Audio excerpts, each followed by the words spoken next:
കർത്താവിന്റെ വിലയേറിയ നാമത്തിന് നന്ദിയോടെ സ്തോത്രം ചെയ്യുന്നു. വീണ്ടും നമുക്ക് ദൈവവചന പഠനവുമായിട്ട് ബന്ധപ്പെട്ട് ഒന്നിച്ചായിരിക്കാൻ സാധിച്ചത് ഓർത്ത് കർത്താവിനെ സ്തുതിക്കുന്നു. കഴിഞ്ഞ ക്ലാസ്സുകളിലൊക്കെ വലിയവനായ ദൈവത്തിന്റെ കൃപ നമ്മുടെ കൂടെയിരുന്നു, നമ്മെ സഹായിച്ചു. അതോർത്ത് ദൈവത്തെ സ്തുതിക്കുന്നു.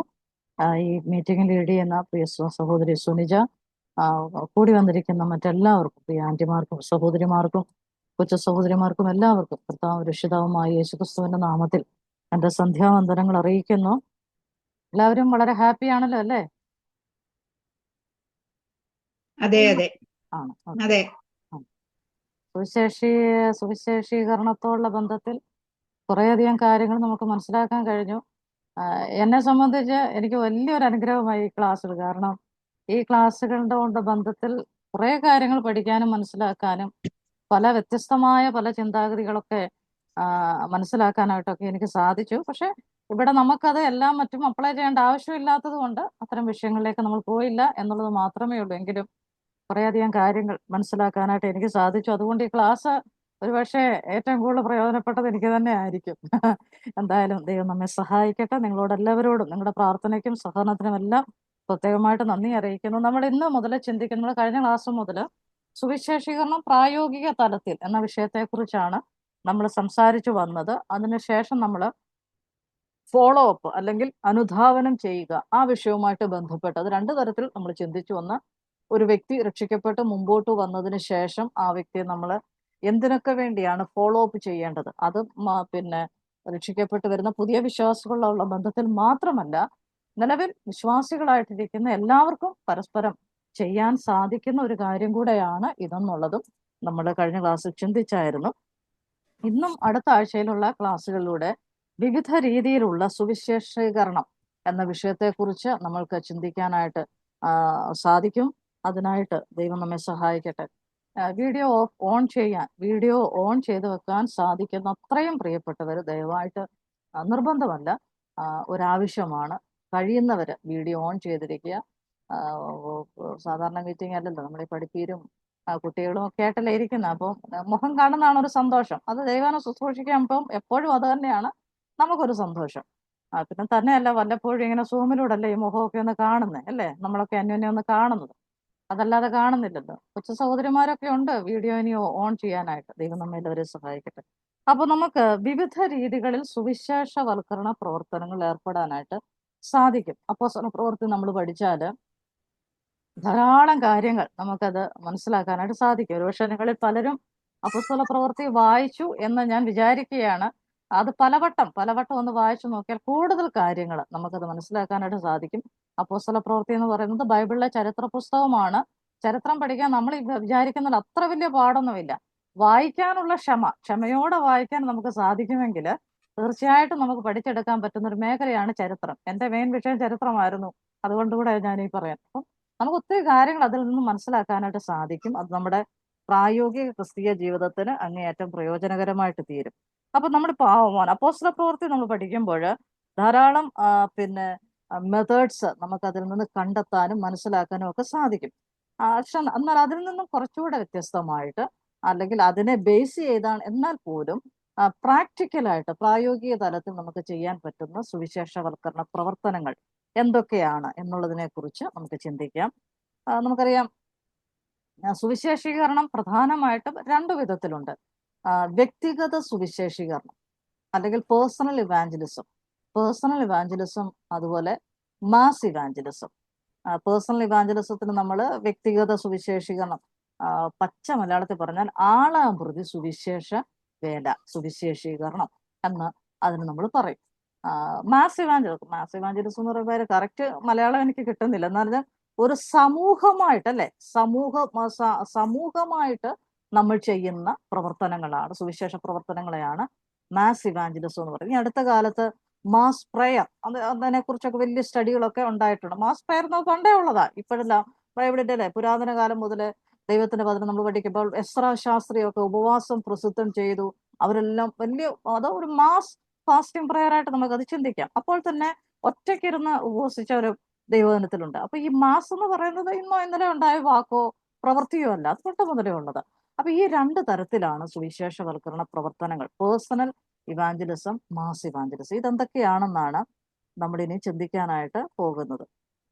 ഇനി ആദ്യമേ ഞാനൊരു കാര്യം പറയട്ടെ. നമ്മളിപ്പം സുവിശേഷ പ്രവർത്തനത്തിന് വേണ്ടി പോകുമ്പോൾ എല്ലാ സ്ഥലങ്ങളിൽ നിന്നും ഒരുപോലെ നമുക്ക് റെസ്പോൺസ് ലഭിച്ചു എന്ന് വരികയാണ്. നമ്മൾ തുടക്കം മുതലുള്ള ക്ലാസ്സുകളിൽ ഒക്കെ ഈ പ്രായോഗിക തലത്തിലുള്ള സുവിശേഷീകരണം പല ക്ലാസ്സുകളിലായിട്ട് പരാമർശിച്ചു പോയിട്ടുണ്ട്, നമ്മൾ പറഞ്ഞു വന്നിട്ടുള്ള പല കാര്യങ്ങളിൽ. അപ്പൊ നമ്മൾ ഈ വിഷയം പഠിക്കുമ്പോഴും നമ്മൾ ആദ്യമേ മനസ്സിലാക്കേണ്ട ഒരു കാര്യം, നമ്മൾ പോകുന്ന എല്ലാ സ്ഥലങ്ങളിൽ നിന്നും നമുക്ക് നല്ല പ്രതികരണം ഉണ്ടായെന്ന് വരത്തില്ല. പിന്നെ ഒരു സ്ഥലത്ത് നമുക്ക് നല്ല പ്രതികരണം ഉണ്ടാവുന്നു, മറ്റൊരു സ്ഥലത്ത് അതുപോലുള്ള പ്രതികരണം ഉണ്ടാവണമെന്നും യാതൊരു നിർബന്ധവുമില്ല. ഈ അടുത്ത സമയത്ത് ഞങ്ങൾ പോയ ഒരു ഏരിയയിൽ എന്ന് പറഞ്ഞാൽ ഒരു 20-25 വീടുകൾ നമ്മൾ കവർ ചെയ്തു. പക്ഷെ ഒരൊറ്റ വീട് നമ്മുടെ മുമ്പിൽ തുറന്നില്ല. ഒരൊറ്റ വീടിന്റെ വാതിൽ നമ്മുടെ മുമ്പിൽ തുറന്നില്ല. ട്രാക്ട് ഞങ്ങൾ അവിടെ സേഫ് ആയിട്ട് വെച്ചിട്ട് ഞങ്ങളിലേക്ക് പോന്നു. അപ്പൊ നമ്മുടെ ഒരു പ്രതീക്ഷ എന്ന് പറയുന്നത് ഈ ട്രാക്ട് അവർ വലിച്ചെറിഞ്ഞ് കയറി കളയുമ്പോൾ അത് നമുക്കറിയത്തില്ല. പക്ഷെ നമ്മുടെ ഒരു പ്രതീക്ഷ ഒരുപക്ഷെ അത് ചുമ്മാതാണേലും ഇതെടുത്ത് നോക്കിയാലോ എന്നുള്ള പ്രതീക്ഷയിലാണ് ആ ട്രാക്ട് അവിടെ വെച്ചിട്ട് പോകുന്നത്. ഒരിടത്ത് ചെന്നപ്പോൾ അവർ തുറന്നെങ്കിലും അവർ പറഞ്ഞു താല്പര്യമില്ല എന്ന് പറഞ്ഞു. വേറൊരു സ്ഥലത്ത് ചെല്ലുമ്പോൾ അവിടെ ഏതോ യാക്കോബായ വിഭാഗത്തിലുള്ള ആൾക്കാരാണ് കൂടുതൽ. അപ്പൊ അവരാരും നമ്മളെ കണ്ടപ്പോഴേക്ക് ഗേറ്റ് തുറക്കാനോ അല്ലെങ്കിൽ ഡോർ തുറക്കാനോ ഒന്നും അനുവദിച്ചില്ല. കാരണം പിന്നീടാണ് എന്താണ് ഇങ്ങനെ ഈ മനുഷ്യൻ വല്ലാതെ എതിർക്കുന്നത് എന്നിങ്ങനെ ഞങ്ങൾ അതിനെക്കുറിച്ച് അന്വേഷിച്ചപ്പോഴാണ് അറിഞ്ഞത്. അവരുടെ പള്ളിയിലെ അച്ഛന്മാർ അല്ലെങ്കിൽ അതുപോലുള്ള പ്രീസ്റ്റുമാരൊക്കെ വിലക്കിയൊക്കെയാണ് ഒരൊറ്റ പെന്തക്കോസുകാരെ വീട്ടിൽ കയറ്റിയേക്കരുത്. അപ്പൊ നമ്മൾ ഈ ഓർണമെന്റ്സ് ഒന്നും ഇല്ലാത്തതുകൊണ്ട് നമ്മളെ ഈ പെന്തക്കോസുകാരെന്നാണല്ലോ പൊതുവെ വിളിക്കുന്നത്. നമ്മൾ പെന്തക്കോസാണോ ബ്രദറുകാരാണോ എന്ന് അറിയത്തില്ല. പക്ഷെ എനിക്ക് തോന്നുന്നു പെന്തക്കോസ് അല്ല ബ്രദറാന്ന് പറഞ്ഞാൽ കുറെ കൂടെ ആൾക്കാർ പിന്നെ നമ്മളെ അക്സെപ്റ്റ് ചെയ്യാൻ തോന്നുന്നു. അങ്ങനെ ഒരു വിഷയമുള്ളതായിട്ട് എനിക്ക് പലപ്പോഴും എൻ്റെ ഒരു അനുഭവത്തിൽ എനിക്ക് തോന്നിയിട്ടുണ്ട്. അപ്പൊ ഞാൻ പറഞ്ഞു വന്നതിന്റെ സാരം, ഒരു സ്ഥലത്ത് കിട്ടുന്ന അന്ന് ചില സ്ഥലങ്ങളിൽ ചെല്ലുമ്പോൾ നമ്മളെ കാത്തിരിക്കുന്ന പോലെ നമുക്ക് തോന്നും. നമ്മൾ ചെല്ലാനായിട്ട് അവർ വെയിറ്റ് ചെയ്യുമായിരുന്നു.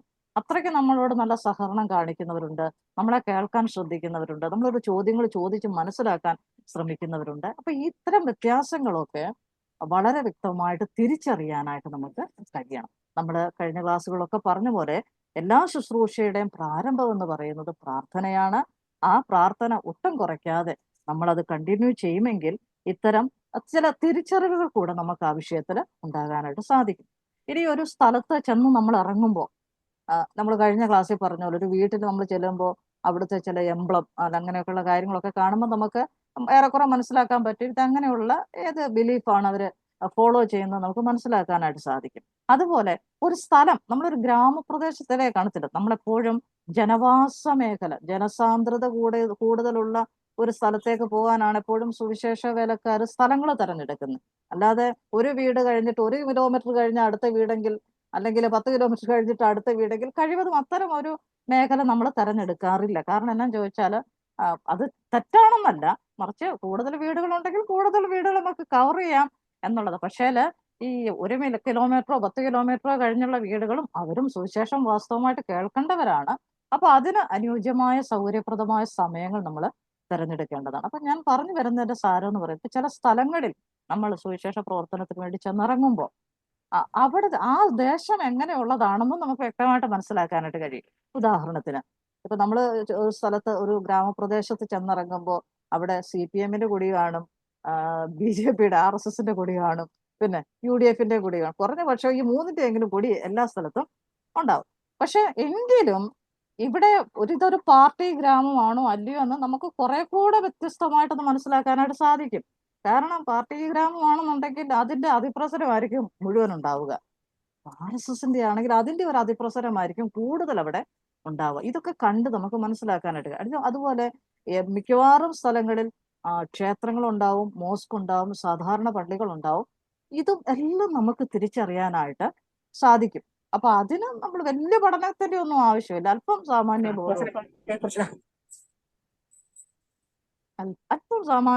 ബോധം അല്ലെങ്കിൽ ഒരു നമ്മുടെ യുക്തിക്ക് അനുസരിച്ചൊക്കെ അത് നമുക്ക് മനസ്സിലാക്കാനായിട്ട് സാധിക്കുന്ന കാര്യങ്ങളാണ്. അപ്പോൾ ഇവിടെ പ്രധാനമായിട്ടും നമ്മൾ മനസ്സിലാക്കേണ്ട കാര്യം, സാഹചര്യങ്ങൾ അറിഞ്ഞ് സംസാരിക്കാനായിട്ടും ഇടപെടാനായിട്ടും നമുക്ക് കഴിയണം.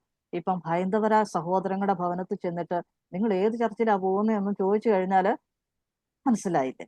അങ്ങനെ ഒന്നും ഉണ്ടാവാതെ നമ്മൾ സംഭവിക്കാതിരിക്കണമെങ്കിൽ ഇത്തരം ചില കോമൺ പിന്നെ അറിവുകൾ, അത്തരമുള്ള ചില ജ്ഞാനങ്ങൾ നമുക്ക് ഉണ്ടാകണം. അപ്പൊ അതിന് സത്യം പറഞ്ഞ നമ്മൾ പല കാര്യങ്ങളും വ്യത്യസ്തമായിട്ട് നമ്മൾ മനസ്സിലാക്കാനായിട്ടുണ്ട്. ഇപ്പം ഈ നമ്മൾ മുമ്പേ പറഞ്ഞത് ചില ഡിനോമിനേഷൻ പെന്തക്കോസ്റ്റൽക്കാരുടെ വീടുകളിലൊക്കെ ചെന്ന് കഴിഞ്ഞാൽ ഓരോ സ്വഭാവത്തിലുള്ള വീടുകളായിരിക്കും അല്ലേ. അതുപോലെ തന്നെ ബ്രദറുകാരുടെ വീടുകളും തമ്മിൽ വലിയ വ്യത്യാസമൊന്നും ഉണ്ടാവത്തില്ല. അപ്പൊ ഇതെല്ലാം തരം തിരിച്ചറിയാനും മനസ്സിലാക്കണം. പെന്തക്കോസ്തുകാരുടെ വീടുകളിലോ അല്ലെങ്കിൽ ബ്രദറുകാരുടെ വീടുകളിലോ നമ്മൾ സുവിശേഷം അറിയിക്കാനായിട്ടല്ല പോകുന്നത്, പറഞ്ഞ് മനസ്സിലാക്കാൻ വേണ്ടി ഞാൻ പറഞ്ഞെന്നുള്ളത് മാത്രമേ ഉള്ളൂ. അപ്പൊ ഇത്തരം കാര്യങ്ങളൊക്കെ ഈ സാഹചര്യങ്ങൾ മനസ്സിലാക്കി പിന്നെ പ്രയോജനകരമായ നിലയിൽ ആ സാധ്യതകൾ ഉപയോഗിക്കാനായിട്ട് നമുക്ക് കഴിയണം. നമ്മുടെ ഫസ്റ്റ് വിഷയത്തിലേക്ക് നമുക്ക് പ്രവേശിക്കാം. Personal evangelism. എന്തുവാ ഈ പേഴ്സണൽ ഇവാഞ്ചലിസം എന്ന് പറഞ്ഞു? ആളാം പ്രതിവേല. ആളാം പ്രതിവേല എന്ന് പറഞ്ഞാൽ വ്യക്തിഗത സുവിശേഷം, വ്യക്തിപരമായ സുവിശേഷം എന്ന് പറഞ്ഞാൽ ഞാൻ എന്ന ഒരു വ്യക്തി ചെയ്യുന്ന സുവിശേഷ പ്രവർത്തനം, ഞാൻ എന്നൊരു വ്യക്തി എന്നെ പോലെ മറ്റൊരു വ്യക്തിയോട് വളരെ ഡയറക്റ്റ് ആയിട്ട്, വളരെ നേരിട്ട് അവരോട് സംസാരിക്കുന്ന, അവർക്ക് ക്രിസ്തുവിനെ പറഞ്ഞു കൊടുക്കുന്ന ഒരു പ്രവൃത്തിയാണ് ഈ ആളാം പ്രതിവേല എന്ന് പറയുന്നത്. വാസ്തവത്തിൽ നമ്മളൊന്ന് ചിന്തിച്ചാൽ പിന്നെ ഇനി നമ്മൾ ചിന്തിക്കാൻ പോകുന്ന പ്രവർത്തന ശൈലിയൊക്കെ തെറ്റാണെന്നോ അത് കുറഞ്ഞതാണെന്നോ ഒന്നുമല്ല ഞാൻ പറയാൻ പോകുന്നത്. എങ്കിലും ഒരു പടി മുന്നിൽ നിർത്തിക്കൊണ്ട് പറയാൻ സാധിക്കുന്ന ഒരു പ്രവർത്തനമാണ്, വളരെ എഫക്റ്റീവായിട്ട് നമുക്ക് ചെയ്യാൻ കഴിയുന്ന ഒരു പ്രവർത്തനമാണ് ആളാം പ്രതിവേല എന്ന് പറയുന്നത്. ഒരുപക്ഷെ ഒരു വ്യക്തിയെ കുറച്ചു സമയം നമ്മുടെ മുമ്പിൽ കിട്ടുമ്പോൾ അവരെ ഏറ്റവും മനസ്സിലാക്കാനും അവരോട് കാര്യങ്ങൾ വളരെ കൃത്യമായിട്ട് പറഞ്ഞു കൊടുക്കാനും എല്ലാം കഴിയുന്ന ഒരു നല്ല സുന്ദരമായ സാഹചര്യമാണ് ഈ ആളാം പ്രതിവേലയ്ക്കുള്ളത്. അത് എല്ലാ പ്രിയപ്പെട്ടവരും ചെയ്യാനായിട്ട് ബാധ്യസ്ഥരാണ്. അപ്പോൾ ഇത് നമ്മുടെ ലൈഫിൽ നമ്മളൊന്ന് കൊണ്ടുവന്നാൽ വളരെ ഫലപ്രദമായിട്ട് പ്രയോജനം ഉണ്ടാകുന്ന ഒരു സുവിശേഷം അറിയിക്കുന്ന ഒരു രീതിയാണ് പിന്നെ ആളാം പ്രതിവേല. ഇതിലൂടെ സംഭവിക്കുന്ന പല വ്യക്തികളെയും വ്യക്തിപരമായിട്ട് ക്രിസ്തുവിങ്കിലേക്ക് അടുപ്പിക്കുവാൻ കഴിയുന്ന ഒരു പ്രവർത്തന ശൈലി കൂടെയാണ്, അല്ലെങ്കിൽ ആത്മാക്കളെ ക്രിസ്തുവിങ്കിലേക്ക് നയിക്കുവാൻ വളരെ സാധ്യതയുള്ള ഒരു മേഖലയാണ് ഈ ആളാം പ്രതിവേല. മറ്റെല്ലാ പ്രവർത്തനങ്ങളെക്കാളും കുറെ അധികം എഫക്റ്റീവായിട്ടുള്ള ഒരു ശുശ്രൂഷയാണ്. നമുക്കറിയാം ബൈബിളിൽ അതിന് ചില ഉദാഹരണങ്ങളുണ്ട്. നിക്കോദേമോസ്, ഫിലിപ്പോസ്, നഥനയേൽ, ശമരിയാസ്ത്രീ, അതുപോലെ എത്യോപ്യയിലെ ഷണ്ണൻ. ഇവരെല്ലാം ആളാം പ്രതി വേലയുടെ ഫലമായി ഉണ്ടായിട്ടുള്ള ആത്മാക്കള്. അത് മുഖാന്തരം യേശുക്രിസ്തുവിനെ കണ്ടെത്തിയവരാ. നമുക്കറിയാം ശമരിയാസ്ത്രീ, കർത്താവായ യേശുക്രിസ്തു ആ വഴി വരാനുള്ള യാതൊരു സാധ്യതയുമില്ല അല്ലേ. നമ്മുടെ ചരിത്രം പഠിക്കുമ്പോൾ, അതിന്റെ പശ്ചാത്തലങ്ങൾ പഠിക്കുമ്പോൾ അതുവഴി വരാനുള്ള യാതൊരു സാധ്യതയുമില്ല, ഒന്നുമില്ല. പക്ഷേ കർത്താവ് ആ വഴി വന്നു. യേശു വഴി നടന്ന് ക്ഷീണിച്ചിട്ട് അവൻ അവിടെ ഇരുന്നു, ഒരു ഉറവിനരികെ ഇരുന്നിട്ട് ചോദിക്കുന്നു, കുടിക്കാൻ ഇച്ചിരി വെള്ളം തരാമോ? ഈ കർത്താവിന് സത്യത്തിൽ ഈ വെള്ളത്തിന്റെ ആവശ്യമുണ്ടോ? ഉണ്ടോ? ഇല്ല. പക്ഷെ കർത്താവ്, അവള് വെള്ളം കോരുകയാണ്. ആ സാഹചര്യത്തെയാണ് അവിടെ കർത്താവ് വളരെ ബുദ്ധിപൂർവം അവിടെ ഉപയോഗിക്കുകയാണ്.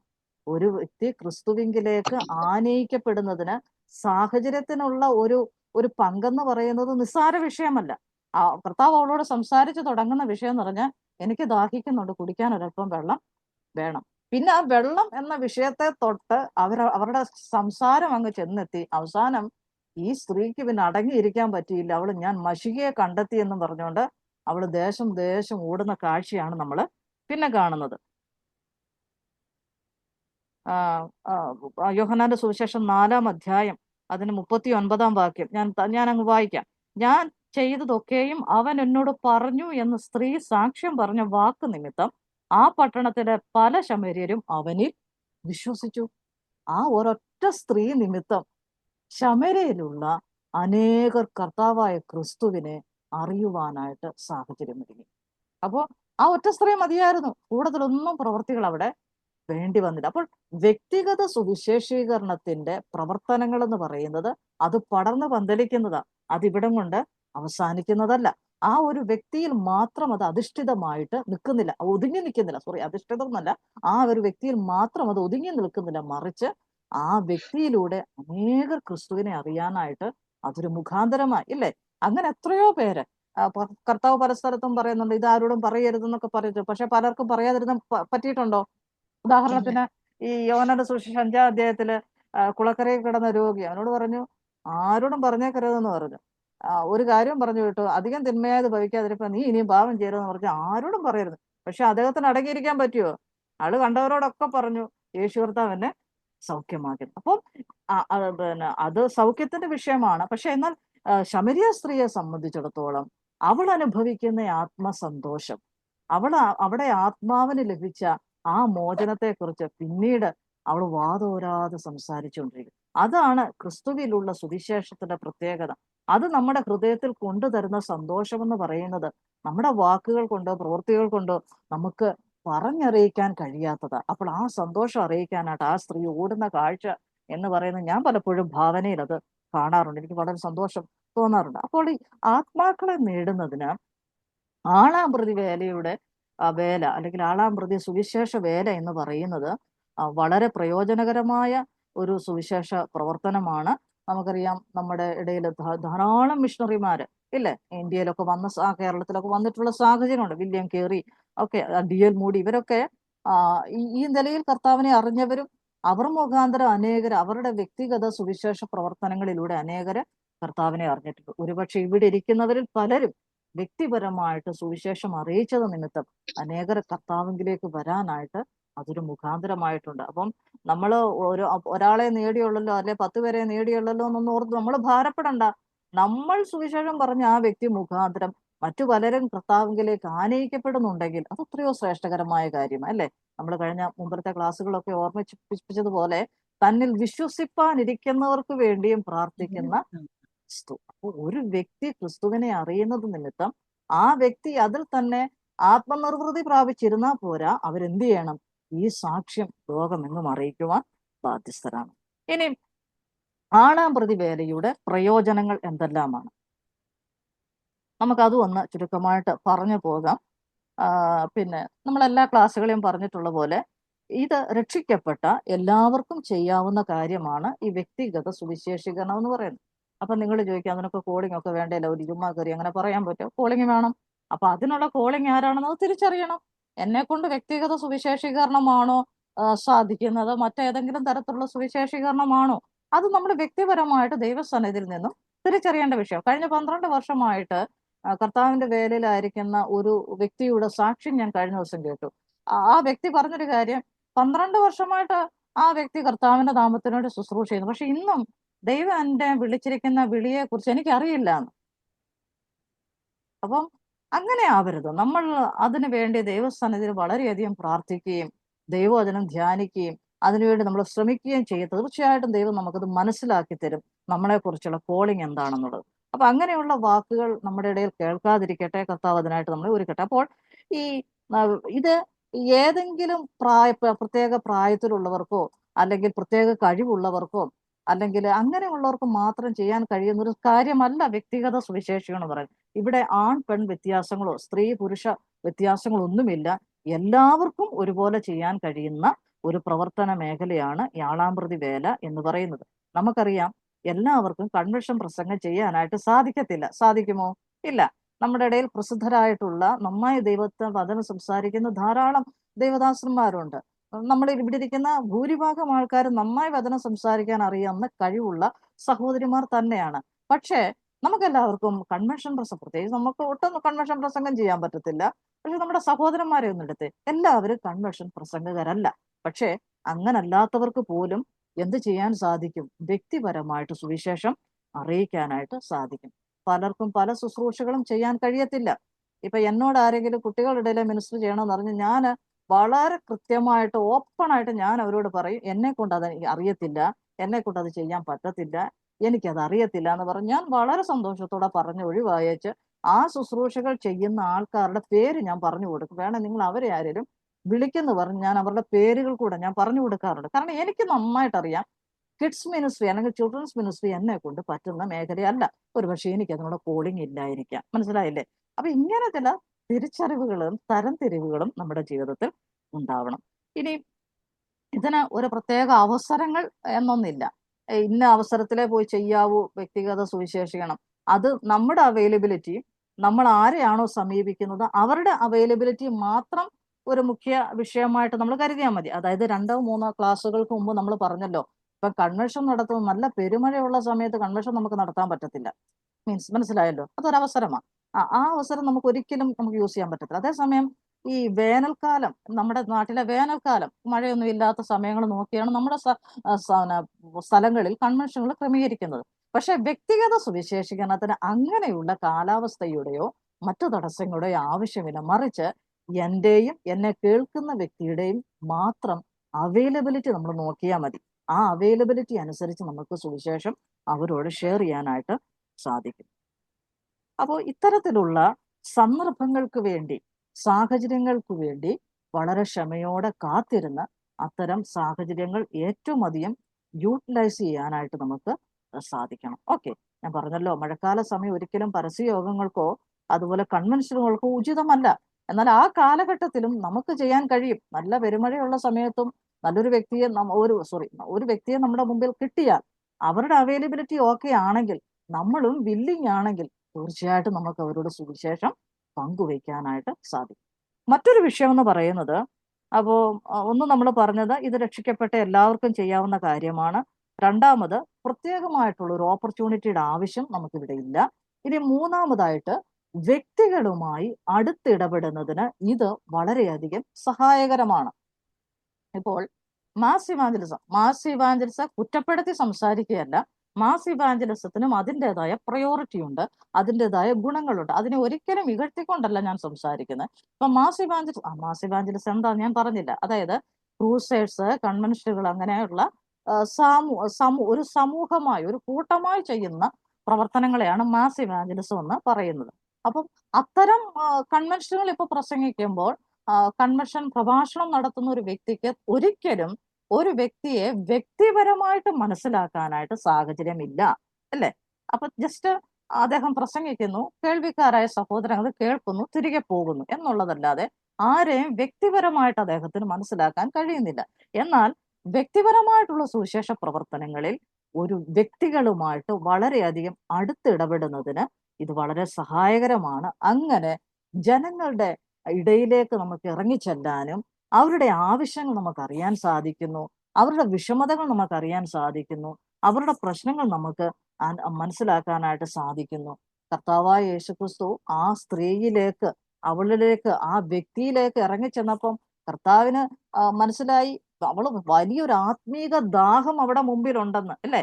കർത്താവ് അത് സംസാരിച്ചപ്പോഴാണ് അവിടെ മനസ്സിൽ കിടന്ന കാര്യങ്ങളെല്ലാം പുറത്തു വരാൻ തുടങ്ങിയത്, അല്ലേ? അവള് തുറന്നു പറയേ കാര്യങ്ങള്, ഇങ്ങനെയൊക്കെയാണ് വിഷയങ്ങൾ. കർത്താവ് അതിനു മുമ്പേ ചില കാര്യങ്ങൾ അങ്ങോട്ടും ഇടുന്നുണ്ട്. അപ്പൊ എത്ര ക്ലിയർ ആണ് ആ കാര്യങ്ങൾ എന്നുള്ളത് നമ്മൾ മനസ്സിലാക്കണം. അപ്പോഴ് വ്യക്തികളുമായിട്ട് ഇടപഴകുന്നതിന് ആളാം വേല വളരെയധികം പ്രയോജനം ചെയ്യുന്നു. അടുത്തതായിട്ട്, പരസ്യ പ്രവർത്തനങ്ങൾക്ക് തടസ്സമുള്ള സ്ഥലങ്ങളിലും രാജ്യങ്ങളിലും ഈ രീതി വളരെയധികം ഫലപ്രദമാണ്.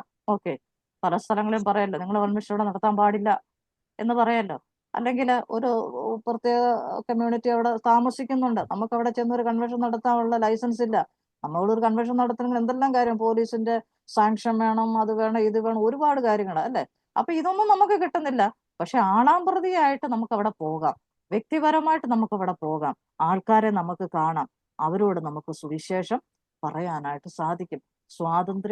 സുവിശേഷത്തിന് സ്വാതന്ത്ര്യം നഷ്ടപ്പെട്ടിട്ടുള്ള പല സ്ഥലങ്ങളിലും ഇത്തരത്തിലുള്ള വ്യക്തിഗത സുവിശേഷീകരണത്തിലൂടെയാണ് ജനങ്ങൾ ക്രിസ്തുവിനെ കണ്ടെത്തിക്കൊണ്ടിരിക്കുന്നത്. അത് നമ്മൾ മറക്കരുത്. അതുകൊണ്ട് മറ്റു പല സ്ഥലങ്ങൾക്ക് വേണ്ടി, പ്രത്യേകിച്ചും നമ്മുടെ ഇന്ത്യക്ക് വേണ്ടി, ഇന്ത്യയിലെ പല സ്റ്റേറ്റുകൾക്ക് വേണ്ടിയൊക്കെ നമ്മൾ പ്രാർത്ഥിക്കുമ്പോൾ നമ്മൾ പ്രാർത്ഥിക്കേണ്ട ഒരു കാര്യമുണ്ട്. ജീവൻ പണയം വെച്ചാണ് നമ്മുടെ പല പ്രിയപ്പെട്ടവരും ഇങ്ങനെയുള്ള ആൾക്കാരുടെ അടുക്കലേക്ക് പോയി സുവിശേഷം പറയുന്നത്.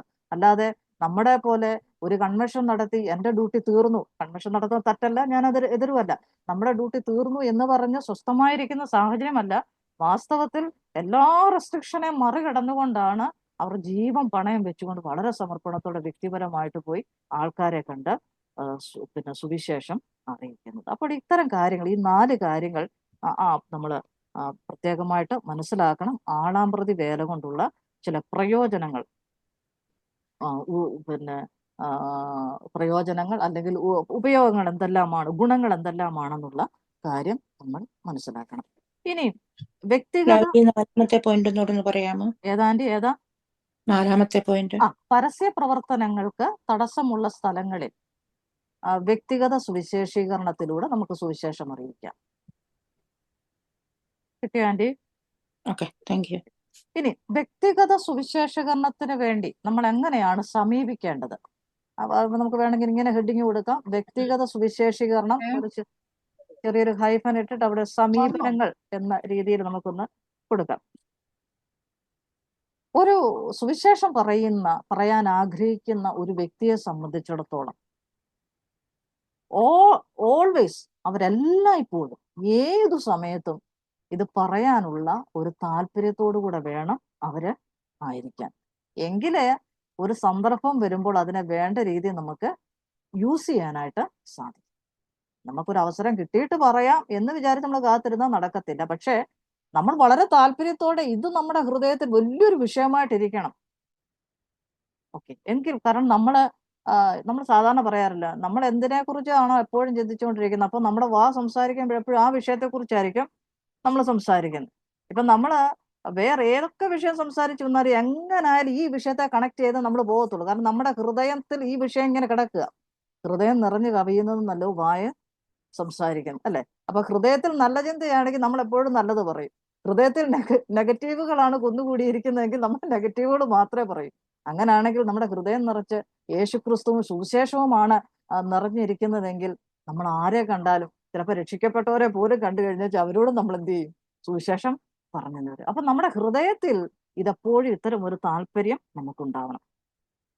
ഇനി പെട്ടെന്നുള്ള സമീപനം, പലപ്പോഴും നമ്മൾ ചിലപ്പോൾ ഓർക്കാതിരിക്കുമ്പോഴോ ഓർക്കാപ്പുറത്ത് നമ്മുടെ മനസ്സിൽ ഇങ്ങനത്തെ ആഗ്രഹം ഭയങ്കരമായിട്ടുണ്ടെങ്കിൽ പോലും ചില സന്ദർഭങ്ങളിൽ നമുക്ക് പെട്ടെന്ന് സമീപിക്കേണ്ട സാഹചര്യങ്ങൾ വരും. പക്ഷെ അങ്ങനെയുള്ള സാഹചര്യങ്ങൾ വരുമ്പോൾ വളരെ ശ്രദ്ധയോടുകൂടെ വേണം നമ്മൾ ആ സാഹചര്യം നമ്മൾ പ്രയോജനപ്പെടുവാൻ.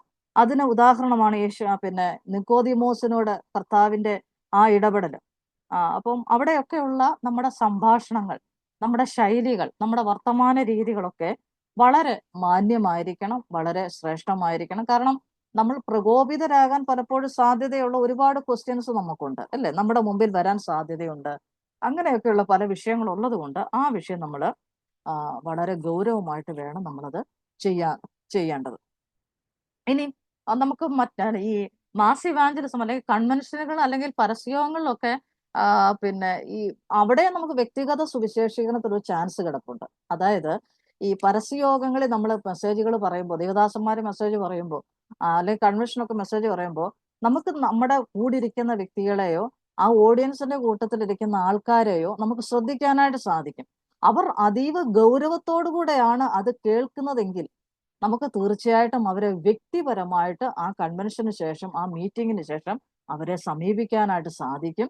ഈ ദേവദാസൻ പറഞ്ഞ വചനത്തിന്റെ അടിസ്ഥാനത്തിൽ നമുക്ക് അവരോട് സംസാരിച്ചുകൊണ്ട് കർത്താവായ ക്രിസ്തുവിനെ കുറിച്ച് അവരോട് പറയാൻ കഴിയും. ആ ബന്ധം നമുക്ക് തുടരാൻ കഴിയും. വീണ്ടും വീണ്ടും അവരോട് നമുക്ക് സംസാരിക്കാനായിട്ട് കഴിയും. അങ്ങനെ നമ്മുടെ കൺവെൻഷനിൽ വരുന്ന പ്രിയപ്പെട്ടവര് അവർ ഈ വചനം അവരെ എത്രമാത്രം ഇത് ഗൗരവമായിട്ട് കേൾക്കുന്നുണ്ട്, അല്ല അവർ ഉദാസീനതയോടെയാണ് ഇരുന്നത് എന്ന് പറഞ്ഞ് നമ്മൾ അവരെ തള്ളിക്കളയൊന്നും വേണ്ട. എവിടെയെങ്കിലുമൊക്കെ അവരെന്തെങ്കിലുമൊക്കെ കേട്ടിട്ടുണ്ടാവും, അല്ലെങ്കിൽ എന്തെങ്കിലുമൊക്കെ അഭിപ്രായം അവരുടെ വായിലും ഉണ്ടാവും. അതൊക്കെ മനസ്സിലാക്കിയാൽ തീർച്ചയായിട്ടും വ്യക്തിപരമായിട്ട് നമുക്ക് അവരെ സമീപിക്കാനായിട്ട് സാധിക്കും. ഈ വ്യക്തിഗത സുവിശേഷീകരണത്തിൽ നമ്മുടെ സമീപനത്തിൽ വളരെ പ്രധാന പങ്ക് വഹിക്കുന്ന ഒരു വിഷയമാണ് സാഹിത്യത്തിലൂടെയുള്ള സുവിശേഷീകരണം. നമ്മൾ ആ വിഷയം ഒരു സ്പെഷ്യൽ മാറ്ററായിട്ട് നമ്മൾ പഠിക്കുന്നുണ്ട്. അതുകൊണ്ട് അധികം ഞാൻ പറയുന്നില്ല. എങ്കിലും പ്രധാനമായിട്ടും ആളാമ്പ്രതി വേല അല്ലെങ്കിൽ വ്യക്തിപരമായിട്ട് നമ്മൾ സുവിശേഷം അറിയിക്കുമ്പോൾ നമ്മുടെ കയ്യിൽ യേശുക്രിസ്തുവിന്റെ സുവിശേഷം അതേക്കുറിച്ച് വിശദീകരിക്കുന്ന ലഘുലേഖകൾ അങ്ങനെയുള്ള എന്തെങ്കിലും ഒന്ന് നമ്മൾ കരുതേണ്ടത് ആവശ്യമാണ്. അത് പ്രാർത്ഥനയോടുകൂടെ നമ്മളത് അവർക്ക് കൈമാറ്റം ചെയ്യണം. സാഹിത്യത്തിന് സുവിശേഷീകരണത്തിന് വലിയ പങ്കുണ്ട്, ഇല്ലേ? നമുക്കറിയാം ആത്മീയതയിൽ സാഹിത്യത്തിന് വലിയ പങ്കുണ്ട്. ദൈവത്തിന്റെ വചനം എഴുതപ്പെട്ട പ്രമാണമായിട്ട് നമ്മുടെ കരങ്ങളിൽ കിട്ടിയിട്ടുണ്ട്. സാഹിത്യത്തിന് പങ്കുണ്ടോ? പിന്നെ പ്രമുഖരായ പ്രിയപ്പെട്ടവരൊക്കെ എപ്പോഴും പറയുമ്പോൾ ബൈബിൾ എന്ന ഈ സാഹിത്യ ഗ്രന്ഥത്തെ കുറിച്ച് വളരെയധികം സംസാരിച്ച് ഞാൻ കേട്ടിട്ടുണ്ട്. അപ്പോൾ ബൈബിൾ എന്ന് പറയുന്നത് വളരെ ശ്രേഷ്ഠമായ അതിമഹത്തായ ഒരു സാഹിത്യ ഭാഷ്യമാണ് അതിലുള്ളത്. അപ്പോൾ തീർച്ചയായിട്ടും സാഹിത്യം അല്ലെങ്കിൽ എന്തെങ്കിലും ലഘുലേഖയോ മറ്റോ ഇങ്ങനെ നമുക്ക് കൈമാറാനായിട്ട് സാധിക്കും. ഇനി അടുത്തത് മുൻ നിശ്ചയപ്രകാരമുള്ള സമീപനം. നമ്മൾ ഈ സമീപനങ്ങളെ കുറിച്ചാണ് പറഞ്ഞുകൊണ്ടിരിക്കുന്നത്. അതായത് 4-ാമത്തെ പോയിന്റ് മുൻ നിശ്ചയപ്രകാരം. അങ്ങനെ ചിലരെ നമുക്ക് സമീപിക്കാനായിട്ട് സാധിക്കും. അതായത് ചിലരോട് പറയാ, ചിലരെ ഫോണിൽ വിളിച്ചിട്ട് നമ്മൾ പറയത്തില്ല എനിക്കൊന്ന് കാണണം, അല്ലെ എനിക്കൊന്ന് സംസാരിക്കാനുണ്ട്. അങ്ങനെ പറയാൻ നമുക്ക് സ്വാതന്ത്ര്യമുണ്ടെങ്കിൽ നമ്മൾ മറ്റു പല ആവശ്യങ്ങൾക്ക് വേണ്ടി അങ്ങനെ പറയാറുണ്ട്. എനിക്കൊന്ന് കാണണമെന്ന്, എനിക്കൊന്ന് സംസാരിക്കണം നമ്മൾ പറയാറുണ്ട്. അതുപോലെ സുവിശേഷം അറിയിക്കേണ്ടതിന് വേണ്ടി നിങ്ങൾ ഫ്രീ ആണോ, അവിടെ ഉണ്ടാവുമോ, അല്ലെങ്കിൽ എനിക്കൊന്ന് കാണണോ, ഒന്ന് സംസാരിക്കണം, അങ്ങനെ നമുക്ക് പറയാൻ സാധ്യതയുള്ള മേഖലകളിൽ വ്യക്തികളോട് നമുക്ക് അങ്ങനെ അറിയിച്ച് അവരുടെ സൗകര്യം കൂടെ ആരാഞ്ഞ് അവരുടെ ഭവനത്തിൽ പോവുകയോ അവരുമായിട്ട് സംസാരിക്കുകയോ ഒക്കെ ചെയ്യാം. നമ്മളോടൊക്കെ പലരും അങ്ങനെ ചോദിക്കാറുണ്ട്, ആന്റി ഫ്രീ ആണോ, എനിക്ക് കുറച്ച് കാര്യങ്ങൾ സംസാരിക്കാനുണ്ട് എന്ന് പറയത്തില്ല. എന്ന് പറഞ്ഞ പോലെ നമുക്ക് അങ്ങനെ പരിചയമുള്ള ആൾക്കാരോട് ഞാൻ ഇന്ന പോലെ എനിക്കൊന്ന് സുവിശേഷം നിങ്ങളുമായിട്ട് ഷെയർ ചെയ്യണം, അപ്പൊ ഇറ്റ്സ് ഓക്കെ ആയിക്കോട്ടെ എന്ന് പറഞ്ഞാൽ അങ്ങനെ വളരെ സന്തോഷത്തോടെ അതിനെ സ്വീകരിക്കുന്നവരും, ഇനിയും സുവിശേഷം കേൾക്കാൻ താല്പര്യമില്ലെങ്കിൽ പോലും നമ്മളോടുള്ള താല്പര്യം കൊണ്ട് അതിനെന്താ വന്നു നമുക്ക് ഇരിക്കാം സംസാരിക്കാം എന്ന് പറയുന്ന ആൾക്കാരും ഉണ്ടാവും. അപ്പൊ അതുകൊണ്ട് ആ ഒരു സാധ്യതയും നമ്മൾ കളയരുത്. അപ്പൊ ഇതെല്ലാം കൂടെ കൺഫ്യൂഷൻ ആയോ നിങ്ങൾക്ക്? ആയോ? അതായത് വ്യക്തിഗത സുവിശേഷീകരണത്തിനുള്ള സമീപനങ്ങൾ, നമുക്ക് അവരെ സമീപിക്കാൻ പെട്ടെന്നുള്ള സമീപനങ്ങളുണ്ട്. അതുപോലെ പ്രസംഗാനന്തരമുള്ള സമീപനം, കൺവെൻഷൻ മീറ്റിങ്ങുകളോ മറ്റും കഴിഞ്ഞതിന് ശേഷം അവരെ നമുക്ക് നോട്ട് ചെയ്ത് സമീപിക്കാൻ സാധിക്കും. സാഹിത്യത്തിൽ കൂടെയുള്ള സമീപനം മറ്റൊന്ന്, മുൻ നിശ്ചയപ്രകാരമുള്ള പിന്നെ സമീപനം. ഇനി അടുത്ത വിഷയം എന്ന് പറയുന്നത് ആളാംപ്രതി വേലയിൽ യേശു കർത്താവ് കാണിച്ചിട്ടുള്ള ചില മാതൃകകൾ. അതുകൂടെ നമുക്കൊന്ന് നോക്കാം. കർത്താവായ ക്രിസ്തു കാണിച്ച ചില മാതൃകകൾ. ഹലോ സിസ്റ്ററെ, ഒരു ക്വസ്റ്റ്യൻ. ഈ സാഹിത്യപരമായിട്ടെന്ന് പറയുമ്പോൾ നമ്മൾ എന്താ ലഘുലേഖ കൊടുക്കുന്ന? ലഘുലേഖ കൊടുക്കുന്നതിനെ ഉദ്ദേശിക്കുന്നത്. അതെ അല്ലേ? ലഘുലേഖ കൊടുക്കുന്നതിന് ആണ് ഉദ്ദേശിക്കുന്നത്. അതല്ലാതെ കുറെ കാര്യങ്ങൾ നമുക്ക് ചെയ്യാൻ പറ്റും. അത് നമ്മൾ അടുത്ത ആഴ്ചത്തെ ക്ലാസ്സിൽ നമ്മളത് ചിന്തിക്കുക. അതായത് സൈബർ തിയോളജി എന്ന് പറയുന്ന ഒരു തിയോളജി രൂപപ്പെട്ടിട്ടുണ്ട്. അത് നമ്മുടെ നാട്ടില് കോവിഡ് ഒക്കെ വരുന്നതിന് വർഷങ്ങൾക്ക് മുമ്പ് പിന്നെ ഇതുപോലെയുള്ള വേദപണ്ഡിതന്മാർ കണ്ടെത്തിയ ഒരു പഠന രീതിയാണ്. എന്ന് പറഞ്ഞാൽ ഓൺലൈൻ സുവിശേഷീകരണം. അവിടെ നമുക്ക് ഏറ്റവും കൂടുതൽ പ്രയോജനപ്പെടുന്നത് സാഹിത്യ സുവിശേഷീകരണമാണ്. കഴിഞ്ഞിടയ്ക്ക് ഒരാള്, ഞാനിങ്ങനെ ഒരു സ്റ്റാറ്റസ് ഇട്ടു. അപ്പം എന്നെ പരിചയമുള്ള ഒരു സഹോദരൻ, ബ്രദറുകാരൊന്നുമല്ല, അദ്ദേഹം സുവിശേഷ വേല ചെയ്യുന്ന ഒരു വ്യക്തിയാണ്. അപ്പൊ അദ്ദേഹം എന്നോട് പറഞ്ഞു, നിങ്ങൾ എന്തിനാണ് ഇങ്ങനെയൊക്കെ ഇടുന്നത്? അദ്ദേഹം ഒരു പാസ്റ്ററാണ്. അപ്പൊ എന്നോട് ചോദിച്ചു. ഞാൻ പറഞ്ഞു, അത് കാണുന്ന എനിക്ക് അക്രൈസ്തവരായിട്ടുള്ള ഒരുപാട് ഫ്രണ്ട്സ് എനിക്കുണ്ട്. അവരിത് കാണുമല്ലോ. അവര് കാണുമ്പോ എന്തെങ്കിലും ഒരു തരി പിന്നെ പിന്നെ ഉണ്ടാകുകയാണെങ്കിൽ, അവർക്ക് കിട്ടുവാണെങ്കിൽ അത് അത്രയും നല്ലതെന്ന് വിചാരിച്ചിട്ടാണ് ഞാനത് ചെയ്തു. അപ്പൊ ഉടനെ അദ്ദേഹം എന്നെ കളിയാക്കി. ഞാൻ ആദ്യമായിട്ടാണ് സ്റ്റാറ്റസ് സുവിശേഷീകരണം കേൾക്കുന്നതെന്ന്. മനസ്സിലായോ? അപ്പം സത്യത്തിൽ എനിക്ക് മനസ്സിലായി അദ്ദേഹത്തിന് അതേക്കുറിച്ച് ഒന്നും അറിയത്തില്ല. അതുകൊണ്ട് ഞാൻ കൂടുതൽ തർക്കിക്കാനോ വാദിക്കാനോ പോയില്ല. കാരണം നമ്മുടെ ഈ കോവിഡ് ഒക്കെ വരുന്നതിന് വർഷങ്ങൾക്ക് മുമ്പേ സൈബർ തിയോളജി എന്നും പറഞ്ഞൊരു സ്റ്റഡി തന്നെ ഞാൻ പലപ്പോഴും നമ്മുടെ മീറ്റിങ്ങിലൊക്കെ അതിനെക്കുറിച്ച് പറഞ്ഞിട്ടുണ്ട്. അപ്പൊ അതിലൊരു പ്രധാന ഘടകമാണ് ഇന്റർനെറ്റ് അല്ലെങ്കിൽ ഓൺലൈൻ സോഷ്യൽ മീഡിയ ഇവാഞ്ചലിസം. അപ്പൊ നമുക്ക് ഈ സോഷ്യൽ മീഡിയയെ കുറിച്ച് വലിയൊരു തെറ്റായ ധാരണ നിലനിൽക്കുന്നത് കൊണ്ട് ഇത്തരം കാര്യങ്ങൾക്ക് നമ്മൾ വലിയ പ്രാധാന്യം കൊടുക്കാറില്ല. തന്നെയല്ല, നമ്മുടെ ഇടയിൽ ഇത്തരം ശുശ്രൂഷകൾ ചെയ്യുന്നവർക്ക് സോഷ്യൽ മീഡിയ വഴി വന്ന് എന്താണ് അവതരിപ്പിക്കേണ്ടതെന്നുള്ള ഇതിനെക്കുറിച്ചുള്ള വ്യക്തമായ അവബോധം ഇല്ലാത്തത് കൊണ്ടാണോ എന്തോ അതൊക്കെ വളരെയധികം ഈ പാർശ്വവൽക്കരിക്കപ്പെട്ടു പോകുക. അതിന്റെയൊക്കെ ആ ലക്ഷ്യങ്ങൾ, ഗോൾസ് ഒക്കെ പലപ്പോഴും നഷ്ടപ്പെട്ടു പോകുന്നുണ്ട്. എന്നാൽ വളരെ ശ്രദ്ധയോടെ നമ്മളത് കൈകാര്യം ചെയ്താൽ നല്ല ബെനിഫിറ്റ്, നല്ല റിസൾട്ട് ഉണ്ടാക്കാൻ കഴിയുന്ന ഒരു മേഖലയാണ് ഈ സാഹിത്യ സുവിശേഷീകരണം എന്ന് പറയുന്നത്. അതിന് ഒത്തിരി ഘടകങ്ങൾ അതിന് അടിസ്ഥാനപരമായിട്ടുണ്ട്. നല്ല എഴുത്ത് വേണം, നല്ല ചിന്തകൾ അതിൽ വേണം, നല്ല ആശയങ്ങൾ അതിന് വേണം. ഈ എഴുത്തെന്ന് പറയുമ്പോൾ ഇത് പിന്നെ ഇങ്ങനെ പറയാൻ പോയി കഴിഞ്ഞാൽ പിന്നെ ഇത് എഴുത്തുകാർക്കുള്ള ക്ലാസ് ആയിട്ട് മാറും. അതുകൊണ്ട് എന്നാൽ രണ്ടാമത്തെ കാര്യങ്ങൾ ഞാനൊന്ന് പറയാം. ഈ എഴുത്തെന്ന് പറയുന്ന ഒരിക്കലും ബ്രദറൻ പെന്തക്കോസ്ത് ശൈലിയിലുള്ള ഒരു എഴുത്തും അതിന് പുറത്തുള്ള ആരെയും സ്വാധീനിക്കുന്നില്ല. അത് നമ്മൾ പ്രത്യേകം മനസ്സിലാക്കണം. നമ്മുടെ ഇടയിലെ ഈ കടിച്ചാ പൊട്ടാത്ത വാക്കുകളും നമ്മുടെ ഇടയിൽ സ്ഥിരമായിട്ട് ഉപയോഗിക്കുന്ന ചില ശൈലി പ്രയോഗങ്ങളൊക്കെ വെച്ച് നമ്മൾ കാര്യങ്ങൾ ചെയ്താൽ അക്രൈസ്തവരായിട്ടുള്ള ആൾക്കാർ, പ്രത്യേകിച്ച് ഹൈന്ദവരോ മറ്റു സഭാ വിഭാഗങ്ങളുള്ളവരോ ഒരിക്കലും അത് അക്സെപ്റ്റ് ചെയ്യാൻ സാധ്യതയില്ല. ക്രിസ്തീയ സോദരി മാസിക തുടങ്ങിയ സമയത്ത് ഗുരുമൊഴി എന്ന് പറയുന്ന ഒരു പങ്ക്തി ഞാൻ തുടർച്ചയായിട്ട് എഴുതുമായിരുന്നു. ഞാൻ അവിടെ പലപ്പോഴും ക്രിസ്തുവിനെ ഗുരു എന്ന് വിശേഷിപ്പിച്ചു. പലരും എന്നെ കുറ്റപ്പെടുത്തി, എന്നെ കളിയാക്കി, ചോദ്യം ചെയ്തു, എന്തിനാ ഗുരു എന്നൊക്കെ കർത്താവിനെ കുറിച്ച് എഴുതുന്നത്? കർത്താവിനെ കുറിച്ച് എഴുതാൻ നല്ല വാക്ക് ഇവിടെ ഉണ്ടല്ലോ. ഞാൻ ഈ ഗുരു എന്ന് എഴുതിയത് ഈ മാസിക കൂടുതലും ചെല്ലുന്ന അക്രൈസ്തവരുടെ ഇടയിലേക്കാണ്. അപ്പം കത്തോലിക്കരും അതുപോലെ യാക്കോബാക്കാര്, അതുപോലെ ഈ ഹൈന്ദവരൊക്കെ കൂടുതലും ഗുരു എന്ന് പറയുമ്പോഴാണ് അവർ കൂടുതൽ ഈ കാര്യങ്ങൾ കുറെ കൂടെ ശ്രദ്ധിക്കാനായിട്ട് സാധ്യതയുള്ളത്. അപ്പൊ അതുപോലെ തന്നെ എഴുത്തിന്റെ ശൈലിയിലെ പല വാക്കുകളും മാറ്റി എഴുതേണ്ട ഒത്തിരി സാഹചര്യങ്ങൾ നമുക്ക് വന്നിട്ടുണ്ട്. ഞാൻ പറഞ്ഞു വന്നത് അതിന്റെ ഗുണങ്ങൾ നമുക്കുണ്ടായിട്ടുണ്ട്. ഒരിക്കലും നമ്മുടെ ശൈലീ പ്രയോഗങ്ങൾ കൊണ്ട് അപ്പം ചോദിക്കാൻ പണ്ടുള്ള കാലങ്ങളിൽ ഇങ്ങനെയല്ലായിരുന്നു എന്നൊക്കെ ചോദിക്കാൻ സാധ്യത. പക്ഷെ ഇന്നത്തെ സാഹചര്യങ്ങൾ ഒരുപാട് മാറി. ഇന്ന് ഈ കഠിന പദങ്ങളൊക്കെ നമ്മൾ ഉപയോഗിച്ചു കഴിഞ്ഞാൽ ഇന്നത്തെ പുതിയ തലമുറയ്ക്ക് അതൊന്നും മനസ്സിലാവത്തില്ല, അല്ലേ? നിങ്ങൾ തന്നെ ചിന്തിച്ചു നോക്കുക, നിങ്ങളുടെ മക്കൾക്കോ നിങ്ങളുടെ കൊച്ചുമക്കൾക്കോ നമ്മുടെ ഇടയിൽ പറയുന്ന സാധാരണ മലയാളം വാക്കുകളുടെ വല്ല അർത്ഥവും അറിയാമോ? അവർക്കറിയത്തില്ല. അവർ പലപ്പോഴും നമ്മളോട് ഇതെന്തൊരു ഭാഷയാ, ഇത് മലയാളം പോലെ മോശപ്പെട്ട ഒരു ഭാഷ ഈ ലോകത്തിലില്ലെന്ന് വേണേ അവര് പറഞ്ഞോളെ. അപ്പൊ അതുകൊണ്ട് നമ്മള് കാലഘട്ടത്തിന് ആവശ്യമായ ചില മാറ്റങ്ങൾ, കാലോചിതമായ ചില മാറ്റങ്ങൾ വരുത്തുന്നതിൽ തെറ്റില്ല. അവിടെ നമ്മൾ ശ്രദ്ധിക്കേണ്ട കാര്യം ദൈവവചനത്തിനോ അല്ലെങ്കിൽ അത്തരം കാര്യങ്ങൾക്ക് ദൈവവചനത്തിന്റെ വൈരുദ്ധ്യമായിട്ടുള്ള കാര്യങ്ങൾ സംഭവിക്കാതെ, അല്ലെങ്കിൽ ഉപദേശത്തിന് വിരുദ്ധമായിട്ടുള്ള കാര്യങ്ങൾ സംഭവിക്കാതെ ഈ വക കാര്യങ്ങളൊക്കെ വളരെ കൃത്യമായിട്ട് നമുക്ക് ചെയ്യാനായിട്ട് സാധിക്കും. പക്ഷേ ഇതിനൊക്കെ നമുക്ക് ഇതിന്റെ പിന്നിൽ നല്ല പ്രയത്നം എന്ന് പറഞ്ഞാൽ കഠിനാധ്വാനം തന്നെ നമുക്ക് വേണ്ടി വരും. അത് ചെയ്യാൻ നമ്മൾ ഓക്കെ ആണെങ്കിൽ തീർച്ചയായിട്ടും നമ്മളിലൂടെയുള്ള ഇത്തരം ശുശ്രൂഷകൾ തീർച്ചയായിട്ടും സംഭവിക്കും. ഓക്കെ, അപ്പോൾ ആളാം പ്രതി വേലയിൽ കർത്താവ് കാണിച്ച ചില മാതൃകകൾ എന്ന് പറഞ്ഞാൽ, ഒന്ന്, സന്ദർഭോചിതമായി വ്യക്തികളെ സമീപിക്കുക. ഉദാഹരണം ശമരിയാസ്ത്രീ, ഞാൻ വിശദീകരിക്കുന്നില്ല, നമ്മൾ ഓൾറെഡി അത് പറഞ്ഞു കഴിഞ്ഞ കാര്യമാണ്. അപ്പോൾ ശമരിയാസ്ത്രീ എന്തിനാണ് അവിടെ വന്നത് നമുക്കറിയാം. എന്തിനാ വന്നത്?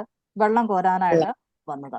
കർത്താവ് ആ സാഹചര്യത്തെ വളരെയധികം ക്രിയാത്മകമായിട്ട് കർത്താവ് അത് യൂസ് ചെയ്തു. ആ സാഹചര്യം നന്നായി കർത്താവ് വിനിയോഗിച്ചു. ഓക്കെ, അപ്പൊ സന്ദർഭോചിതമായിട്ട് വ്യക്തികളെ സമീപിച്ച് ഒരു സംഭാഷണം നടത്താനും അവരുമായിട്ട് നല്ല രീതിയിൽ ആശയവിനിമയം നടത്തുവാൻ നമുക്ക് കഴിയണം. രണ്ടാമത്തെ കാര്യം, നാം ഇടപെടുന്നവരിൽ താല്പര്യം ജനിപ്പിക്കണം. നമ്മൾ എന്തിനാ പോകുന്നത്? നമ്മൾ എന്തിനാണ് ആ വ്യക്തിയോട് സംസാരിക്കുക? സുവിശേഷം അറിയിക്കണം. അല്ല, നമ്മുടെ ഇടപെടലും നമ്മുടെ ഈ ഇൻട്രൊഡ്യൂസിങ് സംസാരങ്ങളും എല്ലാം കൂടെ കേൾക്കുമ്പോൾ അവർക്ക് ആകപ്പാടെ ദേഷ്യം വരുന്ന വർത്താനാണെങ്കിൽ ഒരിക്കലും അവരോട് നമ്മുടെ സംസാരിക്കാന്ന് കേൾക്കാൻ അവർ നിൽക്കില്ല.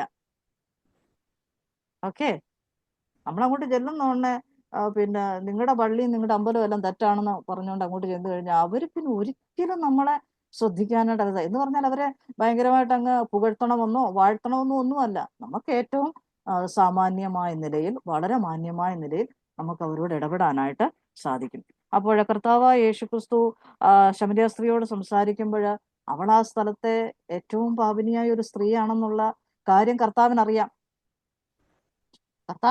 അല്ലേ? പക്ഷെ കർത്താവ് അവിടെ അടുത്തേക്ക് ചെന്നത് കുടിപ്പാൻ ചോദിക്കുമ്പോഴും ഒക്കെ അവർ ചോദിക്കുന്നു, ഈ സ്ത്രീയോട് കർത്താവ് വെള്ളം മേടിച്ചു കുടിക്കുന്നോ? അവർക്ക് ശിഷ്യന്മാർക്ക് പോലും അത് വലിയ ഒരു ബുദ്ധിമുട്ടായിട്ട് അല്ലെങ്കിൽ ഒരു ആശ്ചര്യമായിട്ട് അതത്ര നല്ല ഒരു കാര്യമല്ലാത്ത രീതിയിൽ അവർക്ക് തോന്നുന്നുണ്ട്. പക്ഷെ കർത്താവ് ആ സാഹചര്യങ്ങളെല്ലാം വളരെ തന്മയത്വത്തോടെ നേരിട്ട് അതിനെ വളരെ കൃത്യമായിട്ട് അവരോട്, ആ സ്ത്രീയോട് സുവിശേഷം മനസ്സിലാക്കിയാണ്. നമുക്കൊന്ന് ചിന്തിക്കാം, എന്തായിരിക്കും കർത്താവ് ആ സ്ത്രീയോടുള്ള ബന്ധത്തിൽ കർത്താവ് ചെയ്ത കാര്യങ്ങൾ. ഒന്ന്, യേശു അവളുടെ അവസ്ഥ മനസ്സിലാക്കി. 100% അവൾ പാപിയാണെന്നും അവൾ എത്തരത്തിലുള്ളൊരു പാപിയാണെന്നും അവളുടെ സ്വഭാവത്തിന്റെ പിന്നെ എന്താണ് അതിന് പറയുക, സ്വഭാവത്തിന്റെ ദൂഷ്യങ്ങൾ എന്തെല്ലാമാണെന്നുള്ളത് വളരെ വ്യക്തമായിട്ട് കർത്താവിന് അറിയാമായിരുന്നു. ആ അവസ്ഥ കർത്താവ് മനസ്സിലാക്കി. ഞാനൊരു കാര്യം ഇവിടെ ചോദിക്കട്ടെ, ഈ അവസ്ഥ മനസ്സിലാക്കിയ നമ്മൾ എന്താ ചെയ്യും? ഇതുപോലെ പാപം ചെയ്ത് നടക്കുന്ന ഒരു സ്ത്രീ, നമ്മൾ പിന്നെ ആ ഏരിയയിലോട്ട് പോകുമോ? നമ്മുടെ കാഴ്ചപ്പാടുകളൊക്കെ ഒരുപാട് മാറേണ്ടതുണ്ട്. കാരണം പാപത്തെ കർത്താവ് വെറുക്കുന്നു, പക്ഷെ പാപിയെ കർത്താവ് സ്നേഹിക്കും. ഒരു ആത്മപരിശോധന നമ്മളൊന്ന് നടത്തണം. നമ്മളെപ്പോഴും മറ്റുള്ളവരുടെ ചെറിയ കുറ്റങ്ങളൊക്കെ പെരുപ്പിച്ച് കാണിച്ച് പലരെയും തേജോവധം ചെയ്യാനും കുറ്റപ്പെടുത്താനും ഒക്കെ ശ്രമിച്ച് ആ രീതിയിൽ പോകുന്നവരാ. പക്ഷെ ക്രിസ്തു അങ്ങനെ ആയിരുന്നില്ല. ക്രിസ്തു ആരുടെയും പാപത്തെ കർത്താവ് പോളിഷ് ചെയ്തിട്ടില്ല. പാപം എപ്പോഴും പാപം തന്നെയാ. അതിനൊരു എക്സ്ക്യൂസസും ഇല്ല. അതിന് ഒരു സ്ഥലത്തിലും നമുക്ക് പോളിഷ് ചെയ്യാൻ പറ്റത്തില്ല. അതുമായിട്ട് നമുക്ക് കോംപ്രമൈസ് ചെയ്യാനേ പറ്റത്തില്ല. ആ പാപം എന്ന സാഹചര്യം നമ്മൾ മനസ്സിലാക്കി അങ്ങനെയുള്ളവരെ സ്നേഹിക്കാനായിട്ട് നമുക്ക് കഴിയും. കർത്താവ് അതല്ലേ നമ്മളോട് ചെയ്തേ. അല്ലെ? നമ്മള് റോമാലേഖനത്തിൽ വായിക്കുന്നില്ലേ, പാപികളായിരിക്കുമ്പോൾ തന്നെ, അല്ലേ, നമ്മൾ ബലഹീനരായിരിക്കുമ്പോൾ തന്നെ. അങ്ങനെ എത്രയോ സാഹചര്യങ്ങളുണ്ട്. ഈ അവസ്ഥയിൽ കിടന്ന് നമ്മളെ ഓരോരുത്തരെയും കർത്താവ് സ്നേഹിച്ചെങ്കിൽ അത്തരത്തിലുള്ളവരെ സ്നേഹിക്കാനും അവരുടെ അടുക്കിലേക്ക് പോകാനും നമുക്ക് കഴിയണം. ഇവിടെ യോഹന്നാന്റെ സുവിശേഷം 4-ാം അധ്യായം 18-ാം വാക്യത്തിൽ അവളോട് കർത്താവ് പറയുന്നുണ്ട്, നിനക്ക് 5 ഭർത്താക്കന്മാരുണ്ടായിരുന്നു, ഇപ്പോഴുള്ളവനോ നിന്റെ ഭർത്താവല്ല എന്നൊക്കെയുള്ള കാര്യങ്ങൾ കർത്താവ് അവളോട് വ്യക്തമായിട്ട് ക്ലിയർ ആയിട്ട് പറഞ്ഞു കൊടുക്കുന്നുണ്ട്. അപ്പോൾ അവൾ പാപത്തിൽ തുടരുന്നവളാണ്. ക്രിസ്തുവിനോട് സംസാരിക്കുമ്പോൾ പോലും അവൾ പാപത്തിൽ തുടരുന്നവളാണെന്ന് കർത്താവിന് വ്യക്തമായിട്ട് അറിയാം. കർത്താവ് എന്നിട്ടും ആ സ്ത്രീയോട് സംസാരിക്കാനായിട്ട് തയ്യാറ്. മറ്റൊരു കാര്യം, 4-ാം അധ്യായം 12-ാം വാക്യത്തിൽ നമ്മൾ കാണുന്നത്, 4-ാം അധ്യായം 12-ാം വാക്യം, നമ്മുടെ പിതാവായ യാക്കോബിനേക്കാൾ നീ വലിയവനാകുന്നു, അവനാകുന്നു ഈ കിണർ ഞങ്ങൾക്ക് തന്നത്, അവനും അവന്റെ മക്കളും മൃഗങ്ങളും ഇതിലെ വെള്ളം കുടിച്ചു പോകുന്നു എന്ന് പറഞ്ഞു. ഇത് സ്ത്രീ കർത്താവിനോട് പറഞ്ഞ കാര്യമാണ്. അതിൽ നിന്നും ഒരു കാര്യം വ്യക്തമാണ്, ഇവൾ യാക്കോബിന്റെ വംശപാരമ്പര്യം ഉള്ളവളാണ്. ഇതെല്ലാം കർത്താവ് മനസ്സിലാക്കി. 4-ാം അധ്യായം 20-ാം വാക്യത്തിലേക്ക് വരുമ്പോൾ അവിടെ നമ്മൾ കാണുന്ന ഒരു കാര്യം, ഞങ്ങളുടെ പിതാക്കന്മാർ ഈ മലയിൽ നമസ്കരിച്ചു വന്നു, എന്നിട്ട് നമസ്കരിക്കേണ്ടുന്ന സ്ഥലം യെരൂശലേമിലാകുന്നു എന്നൊക്കെയുള്ള കാര്യങ്ങളൊക്കെ അവിടെ പറയുന്നുണ്ട്. അപ്പോൾ ഇവിടെ മതപരമായ കാര്യങ്ങളിൽ അവൾ എത്രമാത്രം പിന്നെ അടിമയായിരുന്നു, അല്ലെങ്കിൽ അതിൽ എത്രമാത്രം അവള് ഉത്സാഹവതി, അടിമ എന്നുള്ള വാക്ക് നമുക്ക് അവോയ്ഡ് ചെയ്യാം, എത്രമാത്രം ആ വ്യക്തി ഉത്സാഹവതിയായിരുന്നു, അതിനെക്കുറിച്ച് അവൾ എത്രമാത്രം താല്പര്യമുള്ളവളായിരുന്നു എന്നുള്ള കാര്യം പിന്നെ മനസ്സിലാക്കാനായിട്ട്. 4-ാം അധ്യായത്തിന്റെ 9, 12, 20 വാക്യങ്ങളൊക്കെ നമ്മൾ കാണുമ്പോൾ ഒരു താർക്കിക സ്വഭാവം അവളിലുണ്ട്. ഒന്ന് തർക്കിക്കാനും ഒന്ന് വാദിക്കാനും ഒക്കെ ഉള്ള ഒരു മൈൻഡ് അവൾക്കുണ്ടായിരുന്നു. അപ്പോൾ പക്ഷെ ഈ സന്ദർഭങ്ങളിലൊന്നും കർത്താവ് അവളെ കുറ്റപ്പെടുത്തുന്നതായിട്ട് നമ്മൾ കാണുന്നില്ല. നിങ്ങൾ നോക്കിക്കേ, ഈ ഭാഗത്ത് എവിടെയെങ്കിലും ഈ ഭാവിയാന്ന് പറഞ്ഞ് കർത്താവ് അവളെ കുറ്റപ്പെടുത്തുന്നുണ്ടോ? പക്ഷെ സംസാരം ഒരുപക്ഷെ മണിക്കൂറുകൾ സംസാരിച്ച് കാണും, അല്ല ചില മിനിറ്റുകൾ സംസാരിക്കും. എല്ലാ സംസാരത്തിന്റെ ഒടുവിൽ അവൾക്ക് മനസ്സിലായി ഞാൻ പാപിയാണെന്ന്. അല്ലാതെ കർത്താവ് അവളോട് പറഞ്ഞില്ല, നീ പാപിയാ, നിനക്ക് സ്വർഗം വേണം, നീ രക്ഷിക്കപ്പെട്ടു എന്നൊന്നും പറഞ്ഞ് അവളെ ഭീഷണിപ്പെടുത്താനോ ഭയപ്പെടുത്താനോ കർത്താവ് ശ്രമിച്ചില്ല. ഒരു ഘട്ടത്തിൽ പോലും നീ പാപിയാണെന്ന് കർത്താവ് അങ്ങോട്ട് സൂചിപ്പിച്ചില്ല. പക്ഷെ അവൾ അധികം അവസാനം സമ്മതിച്ചു, ഞാൻ എന്താണെന്നുള്ളത് അവൾ സമ്മതിക്കുക. മറ്റൊരു കാര്യം, കർത്താവ് അവിടെയൊക്കെ തർക്കം ഒഴിവാക്കുന്നതായിട്ട് നമ്മൾ കാണുന്നുണ്ട്. നമ്മളൊരു കാര്യം മനസ്സിലാക്കണം, യേശു കർത്താവിന്റെ സുവിശേഷം അറിയിക്കുന്നത് ഒട്ടും ഇഷ്ടമല്ലാത്തൊരു പാർട്ടിയുണ്ട്. അതാരാ?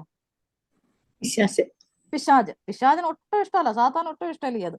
അതുകൊണ്ട് ഈ പെട്ടെന്ന് നമ്മളെ തർക്കത്തിലേക്കും വാഗ്വാദത്തിലേക്കും നമ്മുടെ സംസാരങ്ങൾ കൊണ്ടുപോകാനുള്ള വലിയ സാധ്യതയുണ്ട്. പ്രത്യേകിച്ച് സഹോദരിമാരായ നമ്മുടെ ബ്രദറുകാരെയോ വല്ലോ ആരെങ്കിലും കുറ്റപ്പെടുത്തി കഴിഞ്ഞാൽ പിന്നെ നമ്മൾ അവരെ വെറുതെ വിടത്തില്ല, ഇല്ലേ? നമ്മള് വേണ്ട കാര്യങ്ങളൊക്കെ, എന്താ ഡാർലി ആന്റിക്ക് എന്നാ പറ്റിയ ഒരു ഉഷാറില്ലല്ലോ?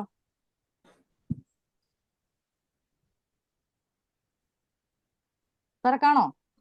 ഉഷാറുണ്ട്. ഉണ്ടോ? അപ്പൊ ഈ തർക്കം നമ്മൾ പലപ്പോഴും അവോയ്ഡ് ചെയ്യണം.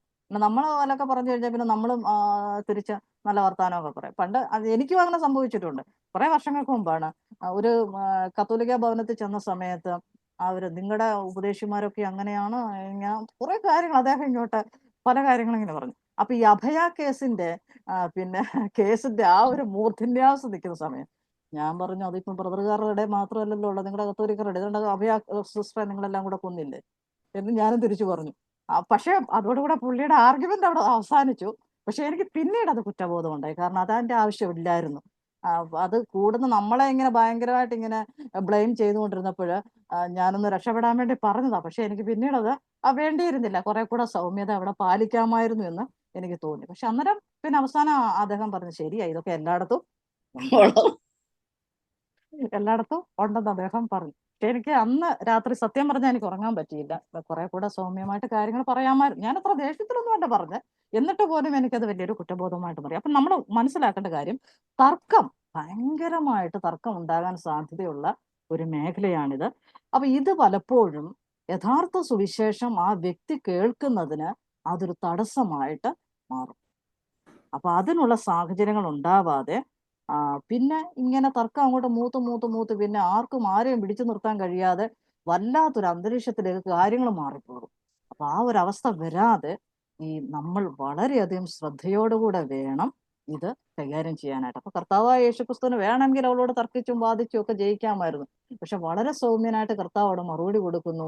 അതുകൊണ്ട് അവസാനം അവൾ ക്രിസ്തുവിനെ പൂർണ്ണമായിട്ടും അംഗീകരിക്കുന്നു. ഞാൻ ആദ്യം പറഞ്ഞ പോലെ അവൾ അംഗീകരിച്ചു എന്ന് മാത്രമല്ല, അവൾ മുഖാന്തരം അനേകർ ക്രിസ്തുവിനെ അറിയുവാനായിട്ട് മുഖാന്തരമായി. അതുപോലെ തന്നെ നമുക്ക് സംസാരിക്കുമ്പോൾ ആ വ്യക്തിയുടെ ജീവിതത്തിലെ നന്മകൾ നമുക്ക് എടുത്തു കാട്ടാനായിട്ട് സാധിക്കും. വെറുതെ അങ്ങ് സുഖിപ്പിക്കാൻ വേണ്ടി പറയരുത്.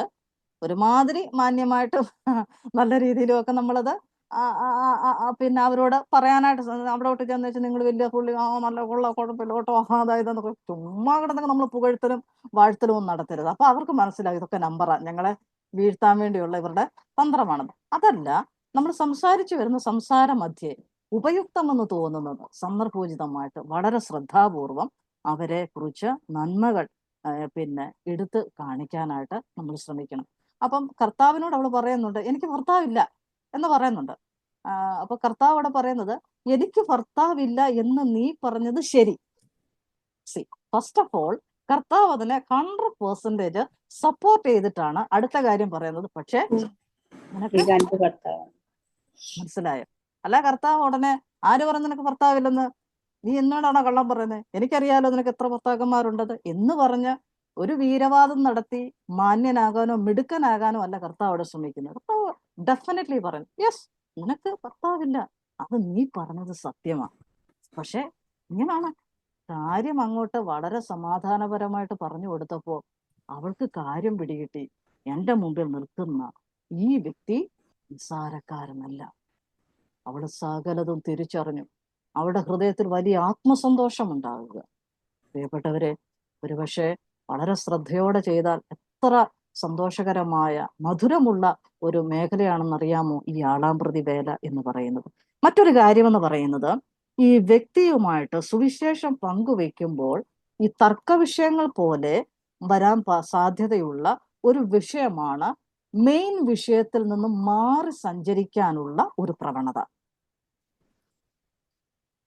ഇപ്പൊ ഒരു വീട്ടിലോ അല്ലെങ്കിൽ കർത്താവായ യേശുക്രിസ്തു ഇരുന്നത് പോലെ വേറെ ഇപ്പൊ ഓഫീസിലോ ഒക്കെ ഇരുന്ന് ഇങ്ങനെ സംസാരിക്കുമ്പോഴായിരിക്കും അപ്പൊ അടുത്ത സ്റ്റാഫ് അവിടെ വരുന്നു, എന്തെങ്കിലും ചോദിക്കുന്നു, അല്ലെ നമ്മുടെ വീട്ടിലെ പിള്ളേരെ വീണു അവർ അപ്പം വീണു അതുവഴിയൊക്കെ അങ്ങോട്ട് വിഷയം മാറി പോകാനുള്ള ഒരു വലിയ സാധ്യത അവിടെ ഉണ്ട്. അപ്പൊ അതൊക്കെ വളരെ തന്മയത്വത്തോടെ നമ്മൾ ഇപ്പൊ കുഞ്ഞു വീണെങ്കിൽ ആ കൊച്ചു വീഴട്ടെ, അവിടെ ഇരിക്കട്ടെ, ഇങ്ങോട്ട് വന്ന് പറഞ്ഞ് അവരെ ഇരുന്ന് കേൾപ്പിക്കണമെന്നല്ല അതിന്റെ അർത്ഥം. മറിച്ച് കുഞ്ഞു വീണെങ്കിൽ അവരെക്കാട്ടി മുന്നേ ആദ്യം നമ്മൾ വേണം ഓടിപ്പോകാൻ. ആ കുഞ്ഞിനെ എടുക്കുവോ അതിനെ വേണ്ട സഹായങ്ങൾ ചെയ്യാൻ നമ്മളെ കൊണ്ട് കഴിയണം. അല്ലെങ്കിൽ അവിടെ വേറെന്തെങ്കിലും അത്യാഹിതം സംഭവിച്ചു, അവിടെ തീർച്ചയായിട്ടും നമ്മുടെ ഒരു പ്രസൻസ് അവിടെ ഉണ്ടെങ്കിൽ ഇനി നിങ്ങളിപ്പോ എന്തോ ഇവിടെ സൂചിച്ചാലും ഒന്നും പറയാനൊന്നും പറ്റത്തില്ല, അതുകൊണ്ട് ഞാൻ പോവാന്നും പറഞ്ഞിട്ട് ഇറങ്ങിപ്പോകാതെ കഴിവതും നമ്മളാലാവുന്ന സഹായങ്ങൾ അവിടെ ചെയ്തു കൊടുക്കാനും നമുക്ക് കഴിയും. അപ്പൊ ഞാൻ പറഞ്ഞു വന്നത്, നമ്മുടെ ഈ പ്രധാന വിഷയത്തിൽ നിന്നും മാറിപ്പോകാനുള്ള ഒരു സാഹചര്യമുണ്ട്.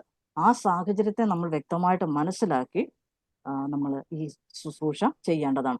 മറ്റൊരു കാര്യം എന്ന് പറയുന്നത്, നമ്മൾ എപ്പോൾ സുവിശേഷം അറിയിച്ചാലും നമ്മൾ എന്ത് ചെയ്യണം? യേശുക്രിസ്തുവിനെ വ്യക്തമായിട്ട് അവർക്ക് മുമ്പിൽ കാണിച്ചു കൊടുക്കുവാനായിട്ട് നമ്മളെ കൊണ്ട് കഴിയണം. പലപ്പോഴും സുവിശേഷം പറഞ്ഞ് ഇറങ്ങി വരും, പക്ഷെ പ്രധാന കേന്ദ്ര ബിന്ദുവിനെ കുറിച്ച് പലപ്പോഴും നമുക്ക് വ്യക്തമായിട്ട് പറയാൻ കഴിയാത്ത പല സാഹചര്യങ്ങളുണ്ട്.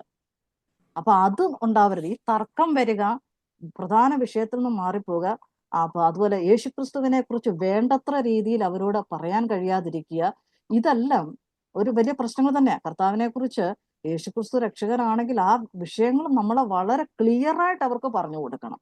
അല്ലാതെ പലർക്കും ക്രിസ്തു സൗഖ്യദായകൻ മാത്രമാണ്, വേറെ ചിലർക്ക് ക്രിസ്തു കടഭാരങ്ങൾ മാറ്റുന്നവനാ, വേറെ ചിലർക്ക് കർത്താവ് തലമുറകളെ കൊടുക്കുന്നവനാ, വേറെ ചിലർക്ക് കർത്താവ് വീട് വെച്ചു കൊടുക്കുന്നവനാ, വേറെ കുറച്ച് പേർക്ക് കർത്താവ് വലിയ സാമ്പത്തികം കൊടുക്കുന്നവനാ. പക്ഷെ ഇതൊന്നുമല്ല കർത്താവ്. ക്രിസ്തു രക്ഷകനാണ്, ക്രിസ്തു ദൈവമാണ്. ഈ ആശയങ്ങൾ ഞാൻ പറഞ്ഞത് ഇപ്പൊ നിങ്ങൾക്ക് കുറെ കൂടെ ക്ലിയർ ആണ് ഞാൻ മനസ്സിലാക്കിയത്. ഈ ആശയങ്ങൾ വേണം നമ്മൾ കൃത്യമായിട്ട് അവിടെ എത്തിക്കാനായിട്ട്. ഒരിക്കലും ഒരു ഭവനത്തിൽ സുവിശേഷം അറിയിച്ചപ്പോൾ അവർക്ക് യേശുക്രിസ്തുവിൽ ഭയങ്കര വിശ്വാസമാണ്. അവരുടെ വിശ്വാസം കുറെ സംസാരിച്ചപ്പോൾ മനസ്സിലായി അവർക്ക് ക്രിസ്തുവിനെ ദൈവമായിട്ട് അംഗീകരിക്കാനോ രക്ഷകനായിട്ട് അംഗീകരിക്കാനോ അവർ താല്പര്യമില്ല. മറിച്ച് അവരുടെ ചില കാര്യങ്ങളുണ്ട്, അതിന് ഈ കർത്താവിന്റെ പടത്തിന്റെ മുമ്പിൽ പോയി മെഴുകുതിരി കത്തിക്കുമ്പോൾ അത് നടക്കുന്നു. അതുകൊണ്ട് കർത്താവിനെ അവർക്ക് ഇഷ്ടമാണ്. നാളെ ഒരു വിഷയവുമായിട്ട് അവർ കർത്താവിന്റെ മുമ്പിൽ മെഴുകുതിരി കത്തിക്കുമ്പോൾ ആ വിഷയത്തിന് മറുപടി കിട്ടിയില്ലെങ്കിൽ കർത്താവ് കൊളരാത്തവനുമാകും. അത് വേറെ കാര്യം. മനസ്സിലായില്ലേ? അപ്പൊ അങ്ങനെ ആവരുത്. കൃത്യമായിട്ട് ക്രിസ്തു എങ്ങനെ രക്ഷകനായി എന്നുള്ള കാര്യം പറഞ്ഞു കൊടുക്കാനായിട്ട് നമുക്ക് സാധിക്കണം. ഇതത്രയൊക്കെയാണ് നമുക്ക് പറയാനുള്ള പ്രധാനപ്പെട്ട കാര്യങ്ങൾ. ഇത് കുറെ കൂടെ വ്യക്തമായി എന്ന് ഞാൻ വിചാരിക്കുകയാണ്. നമ്മുടെ സമയം അവസാനിക്കുന്നു. ഇനിയും സുവിശേഷീകരണം സാഹിത്യങ്ങളിലൂടെ എന്നൊരു വിഷയം നമ്മുടെ മുമ്പിലുണ്ട്. പിന്നെ വേണമെങ്കിൽ 2-3 കാര്യം കൂടെ പെട്ടെന്ന് പറയാം. 2-3 മിനിറ്റ് കൊണ്ട് നമുക്ക് പെട്ടെന്ന് പറഞ്ഞാൽ അടുത്ത ക്ലാസ് നമുക്ക് ഈ പിന്നെ ക്ലാസ് കംപ്ലീറ്റ് ചെയ്യാനായിട്ട് സാധിക്കത്തുള്ളൂ. അത് ഭവന സന്ദർശനം നടത്തുന്നവർ ശ്രദ്ധിക്കേണ്ട ചില നിർദ്ദേശങ്ങൾ. ഭവന സന്ദർശനം അല്ലെങ്കിൽ വ്യക്തിഗത സുവിശേഷണം. വ്യക്തിഗത സുവിശേഷണം എന്ന് പറയുമ്പോൾ ഭവനത്തിൽ വെച്ചും ആകാം, മറ്റേത് സ്ഥലങ്ങളിൽ വെച്ചും ആകാം. അപ്പൊ അതുകൊണ്ട് ഭവനം എന്നുള്ള വിഷയത്തിന് നമ്മൾ കുറെ കൂടെ പ്രയോറിറ്റി കൊടുക്കാം. ഭവന സന്ദർശനം നടത്തുന്നവർ ശ്രദ്ധിക്കേണ്ട ചില നിർദ്ദേശങ്ങൾ. 1, വീട്ടുടയവന്റെ അനുമതിയോടുകൂടെ മാത്രം അവരുടെ വീട്ടിൽ നമ്മൾ പ്രവേശിക്കണം. ഒരു കാരണവശാലും വരൂ, കയറിയിരിക്കൂ എന്ന് പറയാതെ, അല്ലെങ്കിൽ ഞങ്ങൾ കേൾക്കാൻ തയ്യാറാണെന്ന് പറയാതെ ഇടിച്ചു കയറിയൊന്നും അവരുടെ വീട്ടിൽ കയറി ചെന്ന് ആധിപത്യം സ്ഥാപിക്കാനായിട്ട് നമ്മൾ ഒരു കാരണവശാലും ശ്രമിക്കരുത്. 2-മത്തെ കാര്യം നമുക്കെല്ലാം അറിയാവുന്ന കാര്യം, സാധാരണ നമ്മൾ ചെയ്യുന്ന കാര്യം, ചെന്ന് കയറുന്ന ഉടനെ നമ്മുടെ പാദരക്ഷകൾ അത് പുറത്ത് നമ്മൾ നിർബന്ധമായിട്ടും സൂക്ഷിക്കണം. നല്ല ഷൂ ആണ്. അതിന്റെ ഇതൊക്കെയും പൊട്ടിക്കാനും അഴിക്കാനും ഒക്കെ വലിയ പാടാന്ന് പറഞ്ഞുകൊണ്ട് അതൊക്കെ ഇട്ടുകൊണ്ട് നമ്മൾ അങ്ങ് കയറി അങ്ങ് ചെല്ലരുത്. അതൊക്കെ നമ്മൾ പുറത്ത് നമ്മൾ സൂക്ഷിക്കണം. മറ്റൊരു കാര്യം, ആദ്യം നമ്മൾ ഒരുപക്ഷെ ഒരു ഭവനത്തിൽ കയറിയിട്ടുണ്ടാവും. അടുത്ത ഭവനത്തിൽ ചെന്ന് കയറുമ്പോൾ ആദ്യം കയറിയ ഭവനത്തിലെ ഒരു കാര്യവും രണ്ടാമത് കയറിയ ഭവനത്തിൽ നമ്മൾ പറയരുത്. അവിടെ അങ്ങനെ കേട്ടോ, ഇവിടെ ഇങ്ങനെ ആയിരുന്നു കേട്ടോ. ഈ പിന്നെ പണ്ട് എനിക്കിപ്പോ അറിയില്ല, എന്റെയൊക്കെ ചെറിയ പ്രായത്തിലൊക്കെ വീടുകളുടെ ഒക്കെ മുമ്പിൽ ഇടയന്മാരെന്ന് പറഞ്ഞൊരു കൂട്ടർ വരും. ഈ ലക്ഷണം പറയുന്നവർ, അങ്ങനെ വേണേൽ പറയാം, ലക്ഷണം പറയുന്നവർ. അവര് വന്നേച്ച് പറയും, ആ വീട്ടിൽ നിന്നുണ്ടല്ലോ അവര് അങ്ങനെ തന്നു ഇങ്ങനെ തന്നു എന്നൊക്കെ പറഞ്ഞുകൊണ്ട് നമ്മളെ ഒന്ന് ഇത് ചെയ്യും. എന്നിട്ട് പറയും, നിങ്ങളുടെ പിന്നെ അടുപ്പിന്റെ പാതകത്തിന്റെ കീഴില് ഒരുപാട് കാച്ചിക്ക കിടപ്പുണ്ട്. ഇത് എവിടെ നിന്ന് അറിയുന്ന വിഷയം അറിയാം, മറ്റേ വീട്ടിൽ നിന്ന് അറിയുന്ന കാര്യമാ. വന്ന് നമ്മുടെ അടുത്ത് വന്ന് പറയും. അങ്ങനെയൊക്കെയുള്ള പിന്നെ കാര്യങ്ങളൊന്നും നമ്മുടെ ഭാഗത്തുനിന്നുണ്ട് ഒരു കാരണവശാലും നമ്മൾ ആദ്യം കയറിയ ഭവനത്തിലെ ഒരു കാര്യവും ഇങ്ങേപ്പുറത്ത് നമ്മൾ പറയരുത്. അത് സുവിശേഷീകരണത്തെ മാത്രമല്ല, ഒരു ഘട്ടത്തിലും ഒരു ശുശ്രൂഷയിലും നമ്മൾ ആ പരിപാടി ചെയ്യരുത്. പ്രത്യേകിച്ച് സഹോദരിമാരായ നമ്മളോട് ആരെങ്കിലും ഒരു കാര്യം പറഞ്ഞിട്ടുണ്ടെങ്കിൽ അത് 100% നമ്മൾ സൂക്ഷിക്കാൻ നമ്മൾ പഠിക്കണം. നമ്മളൊരു ബാധ്യസ്ഥരാണ്. അത് ഒരു തല പോയാലും അത് മറ്റുള്ളിടത്ത് നമ്മളത് ഷെയർ ചെയ്യരുത്. മറ്റാരെയും നമ്മൾ അത്തരം വിഷയങ്ങൾ അറിയിക്കാൻ പാടുള്ളത്. ഇനിയും നമ്മൾ ഒരു വീട്ടിൽ ചെന്നു അവരുടെ ഗേറ്റ് അതിന്റെ അതൊക്കെ ഓപ്പൺ ചെയ്ത് നമ്മൾ കയറുന്നതെങ്കിൽ തിരിച്ചു പോകുമ്പോൾ ആ ഗേറ്റ് അതുപോലെ തുറന്നിട്ടേച്ച് നമ്മൾ പോകാതെ അത് തിരിച്ചിറങ്ങുമ്പോൾ ആ ഗേറ്റ് തിരിച്ചടച്ച് അത് അതിന്റെ സാക്ഷിയൊക്കെ ഇട്ടിട്ട് വളരെ ശ്രദ്ധയോടെ മാന്യമായിട്ട് മാത്രമേ നമ്മൾ അവിടുന്ന് ഇറങ്ങി പോകാവൂ. ഗേറ്റ് അടയ്ക്കാൻ നമ്മൾ കയറിയ ശേഷം തന്നെ നമുക്കത് അടയ്ക്കാം. ഒരു വീട്ടിലോട്ട് ചെന്ന് കയറി അപ്പോൾ തന്നെ നമുക്ക് വേണേൽ അത് അടച്ചിടാം. നമ്മൾ ഇറങ്ങുന്നവരെ അത് അടയ്ക്കാൻ വെയിറ്റ് ചെയ്യണമെന്നില്ല. അതുപോലെ തന്നെ ആ സുവിശേഷം പറഞ്ഞതിന് ശേഷം ആ വീട്ടിൽ നമ്മൾ മടങ്ങി പോകുമ്പോഴും ആ ഗേറ്റ് അടച്ച് എങ്ങനെയാണോ ആ ഗേറ്റ് ഇരുന്നത് അതുപോലെ തന്നെ അത് അങ്ങനെ തന്നെ വെച്ചിട്ട് മാത്രമേ നമ്മൾ അവിടെ നിന്ന് പോകാവൂ. അതുപോലെ തന്നെ ചില വീട്ടിൽ ചെല്ലുമ്പോൾ അവിടെ നല്ല മനോഹരമായ പുഷ്പം നിൽക്കുന്നുണ്ടാവും, പൂക്കളൊക്കെ നിൽക്കുന്നുണ്ടാവും. നമ്മൾ അതൊക്കെ എടുത്ത് പറിക്കുക, മണപ്പിച്ച് നോക്കുക, അല്ലെങ്കിൽ അങ്ങനെ എന്തെങ്കിലുമൊക്കെ നമുക്ക് ഇൻട്രസ്റ്റീവ് ആയിട്ടുള്ള പല പഴങ്ങളോ എന്തെങ്കിലുമൊക്കെ അവിടെ കാണുമായിരിക്കും. അതൊക്കെ പറിച്ചെടുക്കുക. ഇങ്ങനെയുള്ള കാര്യങ്ങളൊക്കെ നമ്മൾ ചെയ്യാതിരിക്കുക അവിടെ. പിന്നെ നമ്മൾ സന്ദർശിച്ചതിന് ശേഷം അവരുടെ അനുവാദത്തോടുകൂടെ ആ വീട്ടിൽ നിന്നും പ്രാർത്ഥിച്ചതിന് ശേഷം മാത്രമേ നമ്മൾ അവിടുന്ന് മടങ്ങിപ്പോകാവൂ. ഇവിടെ സഹോദരിമാര് പ്രാർത്ഥിക്കുന്നത് ശരിയാണോ തെറ്റാണോ ഇതൊക്കെയുള്ള വലിയ സംഭവങ്ങളൊക്കെ ഉണ്ട്. നമ്മൾ അതിലോട്ടൊന്നും പോകണ്ട. നമ്മൾ ഒരു സഹോദരിയോടാണെന്ന് നമ്മൾ കൂടുതൽ സംസാരിക്കുക. നമ്മൾ സഹോദരിമാരോടാണ് സംസാരിക്കുന്നത്. തീർച്ചയായിട്ടും അവർ പറയുക, നമ്മൾ ചോദിക്കണം, ഒരു വാക്ക് പ്രാർത്ഥിച്ചോട്ടെ എന്ന് ചോദിച്ചാൽ അവർ പെർമിഷൻ തന്നാൽ തീർച്ചയായിട്ടും നമ്മളവിടെ പ്രാർത്ഥിക്കണം. കാര്യം പ്രാർത്ഥന എന്ന് പറയുന്നത് ഒരു മതത്തിലുള്ളവരും തിരസ്കരിക്കുന്ന ഒരു കാര്യമല്ല. എല്ലാവരും പ്രാർത്ഥന ഒരുപോലെ ആഗ്രഹിക്കുന്ന കാര്യമാണ്. ഇനി ഒരു സത്യം ഞാൻ പറയാം, നമ്മളൊക്കെ ഇങ്ങനെ വീടുകളിൽ ചെല്ലുമ്പോൾ അവർക്ക് വേണ്ടത് നമ്മുടെ പ്രാർത്ഥന തന്നെയാണ്, അല്ലാതെ മറ്റൊന്നുമല്ല. മനസ്സിലായല്ലോ? അപ്പൊ അതുകൊണ്ട് പ്രാർത്ഥിക്കുന്നത് ആരും കഴിവതും അങ്ങനെ നിഷേധിക്കാൻ സാധ്യതയില്ല.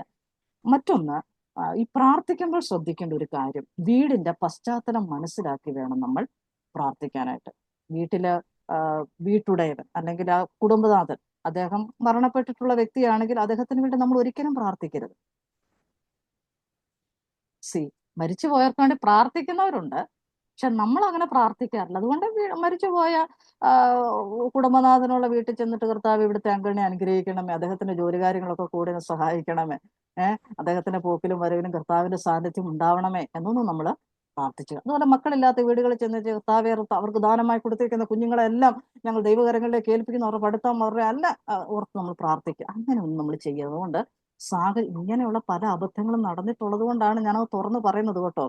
എന്നോട് ആർക്കും പ്രയാസമൊന്നും തോന്നരുത്. അപ്പൊ ഇങ്ങനെ വീടിന്റെ പശ്ചാത്തലം പൂർണ്ണമായിട്ട്, അത് ഈ പറയുന്ന പോലെ സുവിശേഷം പറയുമ്പോൾ മാത്രമല്ല, അല്ലാത്തപ്പോൾ പോലും പലപ്പോഴും നമ്മളത് ശ്രദ്ധിക്കാറില്ല. അല്ലേ? ഇപ്പം അമേരിക്കയിലുള്ള ഒരു വ്യക്തിക്ക് വേണ്ടി പ്രാർത്ഥിക്കുമ്പോൾ കർത്താവ് വേറെ ഏതെങ്കിലും സ്ഥലങ്ങളൊക്കെ നമ്മൾ ചിലപ്പോൾ അതൊക്കെ ഓർമ്മക്കുറവ് കൊണ്ട് സംഭവിക്കുന്ന കാര്യമായിരിക്കും. എങ്കിലും ഒരു പരിധി വരെ നമുക്ക് ചെയ്യാൻ പറ്റുന്ന ഒരു കാര്യം, അതായത് പ്രാർത്ഥിക്കുന്നതിന് മുമ്പെങ്കിലും അത്യാവശ്യം ആ സാഹചര്യങ്ങൾ എന്തൊക്കെയാണ് എന്നൊക്കെ, പ്രത്യേകിച്ച് എന്തെങ്കിലും പ്രാർത്ഥനാ വിഷയമുണ്ടോ എന്നൊന്ന് ചോദിക്കുന്നതിന്റെ കൂട്ടത്തിൽ വേണമെങ്കിൽ ഇതൊക്കെ ഒന്ന് മനസ്സിലാക്കി അത് നമുക്ക് കൃത്യമായിട്ട് ചെയ്യാനായിട്ട് സാധിക്കും. അപ്പോൾ ഇനിയും ഇത് ബാലൻസ് ആണ്. പല സുവിശേഷീകരണത്തിന്റെ പല മേഖലകൾ ഇനിയുമുണ്ട്. ഞാനൊന്ന് ജസ്റ്റ് ഒന്ന് പറഞ്ഞു പോകാം, കാരണം ഇനിയും ഒരുപക്ഷെ അത് പറയാൻ സമയം കിട്ടില്ല. സുവിശേഷീകരണം സാഹിത്യങ്ങളിലൂടെ എന്നുള്ളതൊരു സ്പെഷ്യൽ പോയിന്റ് ഉണ്ട്. അത് അടുത്ത ക്ലാസ്സിൽ കൃത്യമായിട്ട് ഞാൻ പറയും. മറ്റൊന്ന് ചൈൽഡ് ഇവാഞ്ചലിസം ആണ്. ചൈൽഡ് ഇവാഞ്ചലിസം കുട്ടികളുടെ ഇടയിലെ പ്രവർത്തനങ്ങൾ, അതിനും ഒരുപാട് സാധ്യതകളുള്ള ഒരു പ്രവർത്തന മേഖലയാണ് ചൈൽഡ് ഇവാഞ്ചലിസം.